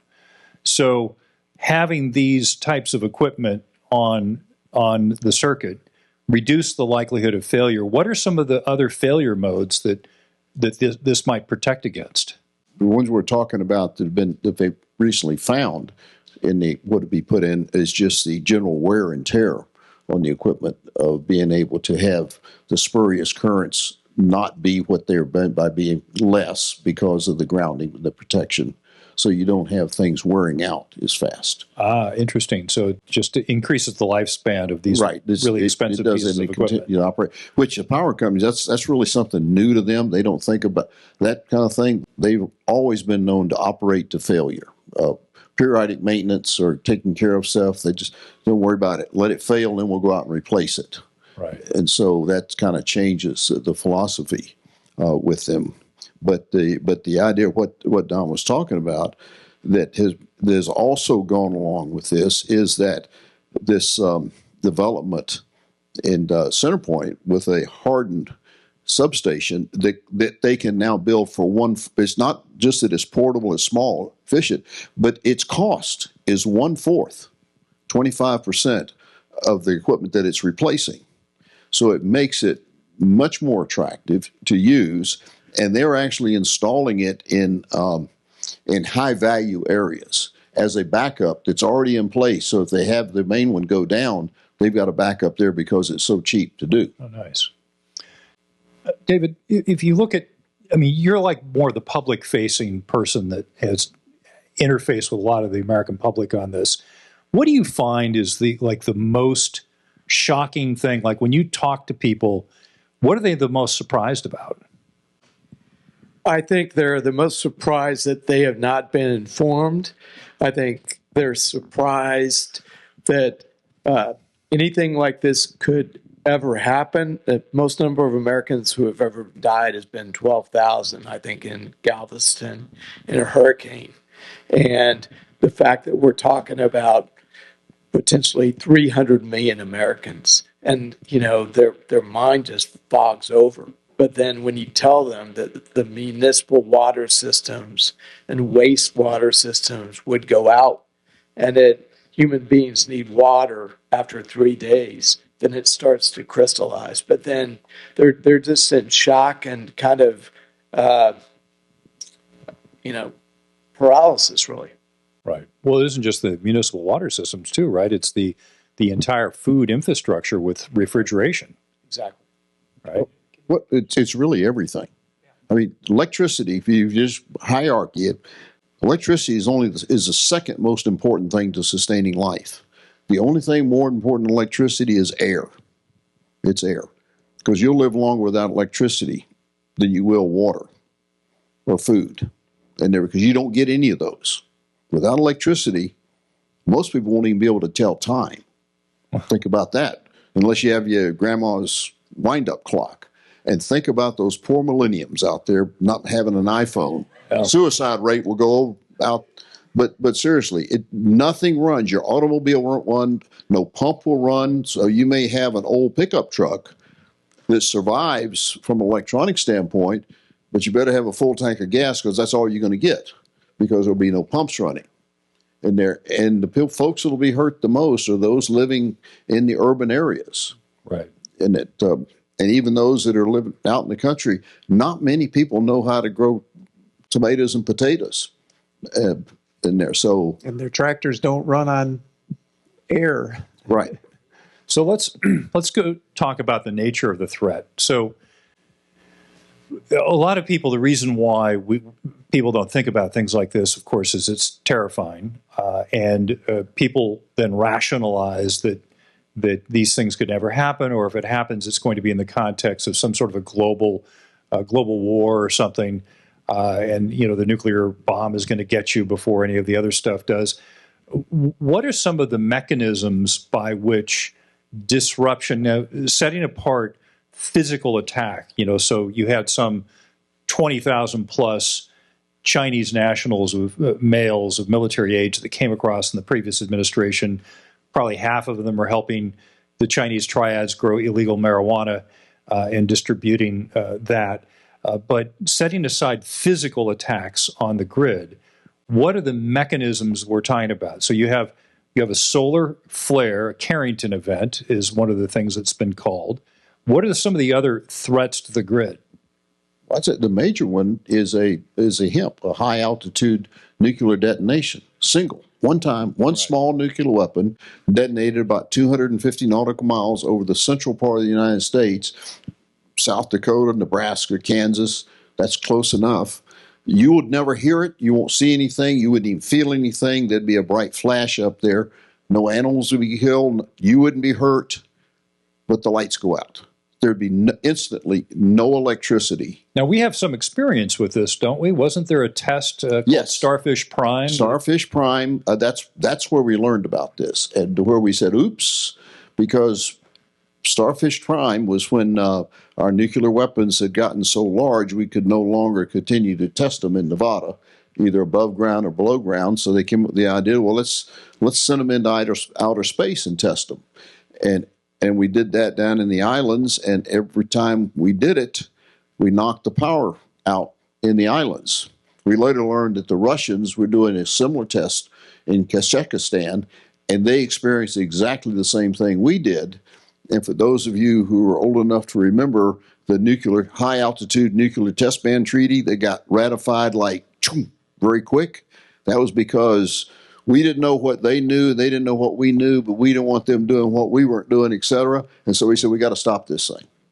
And so, but that is what triggered the DOD, the DARPA, to come to the Minuteman Missile Program Office and say, hey, guys, we have a new threat against the Minuteman missile in flight that the Russians don't have the problem we do, because we were smarter than the Russians, and we had built our intercontinental ballistic missile guidance system using integrated circuits. Right. The Russians were using vacuum tubes. And so we had an imbalance for MAD, which was a serious situation. But the point that we'd be facing today is that this is something that would put us back into the 1800s instantly. Nothing moves. Any vehicle made with a electronic ignition, that means roughly 1973, 74, and on, ignition would be burned up, and there'd just be no pumps running. Right. Well, that's some pretty serious stuff, but there is a solution to it. And so now tell us a little bit about the political aspects of this. You've hinted a bit about it with the Public Utilities Commissions, other lawmakers, who bears the cost, which is, of course, one of the big questions in politics. So, you've been at this for a while, same with our colleagues on this panel. What have you found to be the biggest impediment to getting anything done? It was a lack of definition of what it needed to be done, how did they go about doing it, and the fear of the cost of it, and who was going to pay for it. And over the time with companies like Centerpoint that built a hardened control center on their own, they got a grant, built with, found out they could build that for about less than 10% more than a non-hardened one. And then their engineer that, I guess now about 3 years ago, that designed and built a substation that ended up costing a fourth of what the non-hardened version, using new technology, because the power companies have never been big on new technology. They just kind of kept doing things the same old way they'd always done it before, but all of a sudden they want new technology. As Don mentioned, by using fiber optics for controls, they solved a lot of problems in there and reduced the cost of it. And so the question is, who's going to pay for this? Well, it's the same people. It's you, us. We pay for everything. Whether you can't talk about the government pay for it, that just takes the money out of your right pocket. The utility companies, they get it out of your left pocket. I've advocated, and all along, that the least cost will be to let the power companies do the work on their schedule and their solutions and recover their expenses in a rate adjustment. Which is how things are done normally. That's how they are. And so it means they're not at risk. Their opposition has been, they've always been considered to be at risk of these big investments and not be able to recoup it. And then even when we talked about the costs, they would tell me that nobody wants to do this. And I'd say, well, why not? They said, well, we've polled people. We've put out questionnaires, and we asked them if they would like to have their electric bills go up. And they all said no. And I said, well, I guess so. But when we were talking about less than $1 per meter, that's different than going up $50 or $100 a month. It's something now that we know enough about solutions that it's a reasonably priced. The technology is well enough known, and we can start, because it's going to have to be more than just the power. It's not just the grid. It's going to have the solutions that are found for protecting the grid be scaled for industry and businesses and residential protection. And there are both folks out there that are already working on those solutions. I don't know the veracity of some of these, right, but you can find people advertising protections for homes and vehicles and things like that. So the ball is moving. I mean, it's rolling. It's the Americans are really clever people. They see an opportunity for a market. They start working on it there. So I think it's a matter, we just have to get this going with what we know now and what I see as a sea change in attitude from the power companies. Plus, there's a lot more work going on. I mean, I had the opportunity month before last, to go out to Texas Tech when I learned that they have had an EMP lab out there working with DoD, with the Futures Command, which is right here in Austin, doing some incredible work in EMP study and expanding it out there. So we've just got, I think, the right parts of everything coming together between the governor's report as an emergency item for protecting the grid, work that Texas Tech is doing, what CenterPoint has done, and what the power companies are now talking to each other, like we had it with their, I mean, to hear that conversation with them talking to each other about, okay, let's get our solutions lined up together. I think the time is right. One last thing. I've got a bill for the Senate, and I think I have all but 2 senators signed on to the bill. Okay. So once we get it out of the House and we have a companion in the House, and I think we have the right attitude, the right time. Don, you were telling me earlier about a couple other utilities or at least systems around the country that have begun to adopt this, although I think that in both cases they were entities that were essentially government, privately or independent government agencies, if you will. Can you tell us a little bit about what's going on in the rest of the country and how long this has been going on? Yes. Tennessee Valley Authority has a football-sized transformer, giant, one of the biggest $20 million transformer that they put that ground blocking technology on, and it's been working flawlessly. In fact, and so there's another, the western area, WAPA region also has this technology, this ground blocking technology in there. And during that solar storm, we all remember the solar storm that happened around May, and we saw the aurora even as far south as where we are. So though we saw it, that didn't drive a lot of current, but it was enough current in the ground that their technology operated 46 times, and blocking the current at those different transformers. And so that was 46 times that the power stayed on, right? This, all we're doing is blocking the ground. We're changing the ground to a capacitive connection versus a resistive connection. So power stayed on during the whole time, but the transformer didn't allow those transients to go up and go down the line and start wearing and causing, problems down the line. So that technology exists today. It's been working in one region, or one of the regions, one of the power companies, AEP, up in Wisconsin, that area. That's been out there for a decade, and it's been working flawlessly. So it's not that the technology isn't there. It's really the awareness of it and how well it works. And that's where we need to get the information out, and how cost effective it is. That company will license that material, that particular technology to all the majors, so they can start manufacturing it, hopefully here in Texas. That's great. I think at this point, should we go to Q&A? Do we have some folks out there that would like to ask some questions? All right, so I'm going to be a real stickler to this, okay? I like my questions to be a question, so it generally ends with a little question mark. I'm not into speeches, and I will cut you off. I'm kind of ruthless about that, because the people we want to hear from are up here, not down there, okay? So with that in mind, if you can identify yourself, if you're with a group, just tell us who the group is, and then ask your question. I think I saw a hand there first, and wait for the mic to come so we can all hear you. Thank you, sir. Yes. Hello, Bruce Knightsky, Harper, Texas, Gillespie County. We've got here a group here against the Peregrine BESS that they're trying to put in. Maybe just a quick reminder.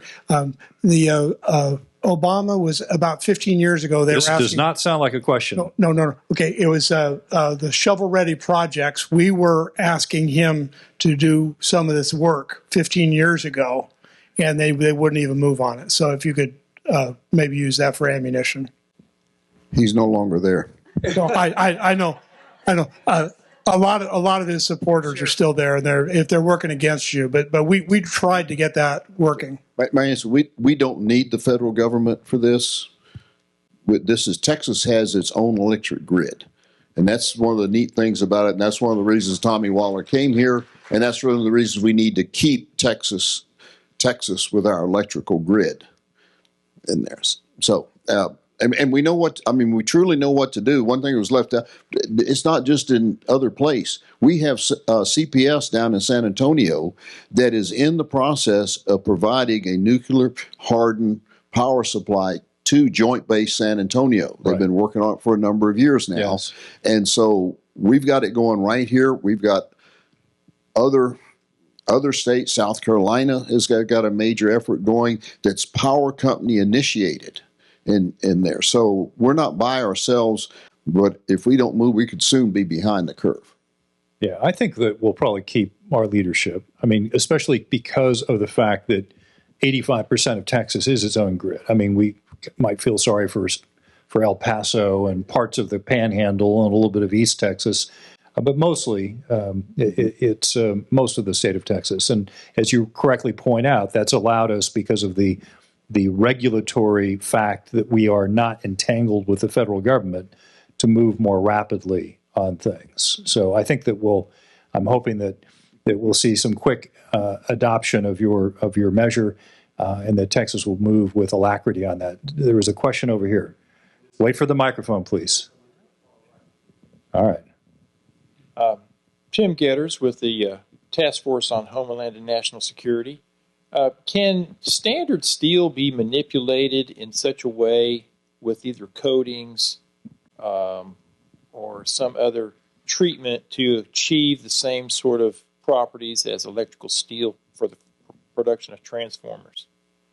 So a very specific metallurgical engineering question about whether or not you can take a manufacturing facility that's not making what is a grain steel, right? It's called grain-oriented steel, yeah. And it's referring, of course, to the magnetic qualities of iron and how the grains are lining up magnetically, right? So my engineering background is in material science, and I did do some. So this is a ringer question. So this person was paid by you to ask this question. Okay. Yeah. So my understanding, and I'm not an expert on the rolling process and all of that, but there is a rolling process that's very specific for orienting the grains and elongating the grains in the right direction. So you need to have that done in a certain direction, and then you cut the steel for that. And it's a multi-step process. You can, if you Google it or Chat GPT it, you can find out a little more about that. It's something that doesn't exist. It's something that it's not that high technology that we couldn't do it in the U.S. fairly quickly, I think, but it just doesn't exist today. So it sounds like there's no alternatives right now other than recreating the manufacturing capacity here. Yeah, and it's not that you can't use the other steel. It's just that it's a couple of percentage points in efficiency less. So you're going from like something that could be 98 to 96%, which is the grain oriented, down from 96 to 95 or 94% efficiency.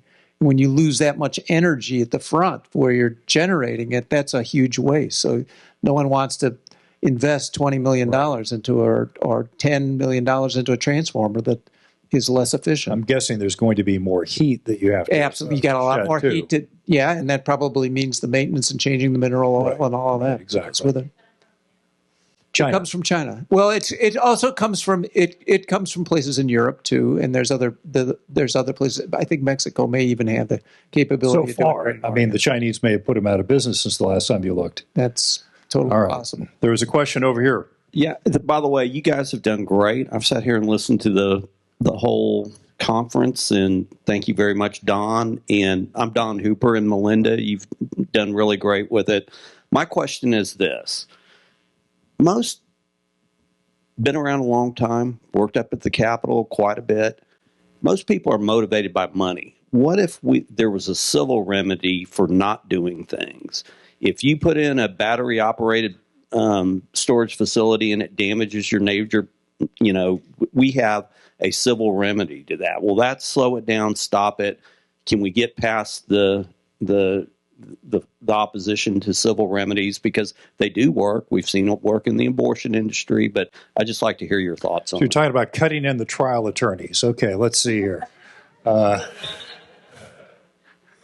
You want to take that one? His wife's a trial attorney. Oh, a little personal conflict of interest over there. Okay. All right. And the general counsel for the party. So Yeah. Okay. All right. So should we add civil remedies, or do you think it's enough that we get the utilities to move forward with this and then recover the cost through rate paying? And what is the current? Does anyone really know what currently happens? No remote pun intended. If there is a disruption in electrical provisioning that you could trace back to the utilities being negligent in their job? I mean, I'm guessing that they have pretty full liability coverage. Well, I'd say Uri demonstrated no, because most of what happened was a result of utility companies not doing the job the way it should have been doing. And you saw we haven't had failures like that since then, because we did require that they do the maintenance that was needed to be done and do the protection that they should have done on their own, and they just didn't do it. So I would say civil penalties wouldn't work in this case, because we're worried about 300 million people dying in the power. So there'd be no one left to pay the civil penalty. And therefore, that's not going to work. Yeah. If you want to kill all the lawyers, kill the whole country. Okay. I get it. But actually, just the approach I've talked about of allowing the power companies to recover in a rate adjustment, those charges, they're allowed to make a profit on that. So modest, like a regular. It's not like the pharmaceutical companies. Right. Okay. But they're not get out of hand here, right? Okay. Right. No, but the point is, it's reasonable, and they can make it so that we're not asking them to do something to spend a lot of money and not get anything out of it. Right. So the gentleman's point was right. We can use money, but we'll use carrot, not the stick. Right. Get the microphone, sir, and identify yourself. It's Bates versus the City of Kerrville. Identify yourself. Tom Hawkins, Kerrville. Okay, thank you. Committee, Kerr County. So Bates versus City of Kerrville. City of Kerrville owns its own utility company. All right. In this suit, it was tried in a federal court. The federal court upheld the city's attorney that pulled out a law that you gentlemen passed that said you can't sue a city. So what are the civil remedies in this case? So by the way, though, it's a long-standing a bit of jurisprudence that government only allows lawsuits against itself at its own sufferance. So that's just the way things work when you're government. So I don't know as if you can point to either of us as the culprits in that measure, but I'm sure it predates the both of ours even living existence, that this bit of precedence has been around. But taking on the question, though, is there a role at all? I mean, it seems to me that you all think that getting reimbursed is going to be sufficient. So go all carrot, no stick. I think if there's a stick to it, it would be in this harmonics destruction that occurs, Don, when you're thinking about. There you go. Okay. When you're thinking about what the damage that's done downline to the big utility or the big users of the electricity, their damage that's done there, I think a decade ago was measured as about $10 billion a year.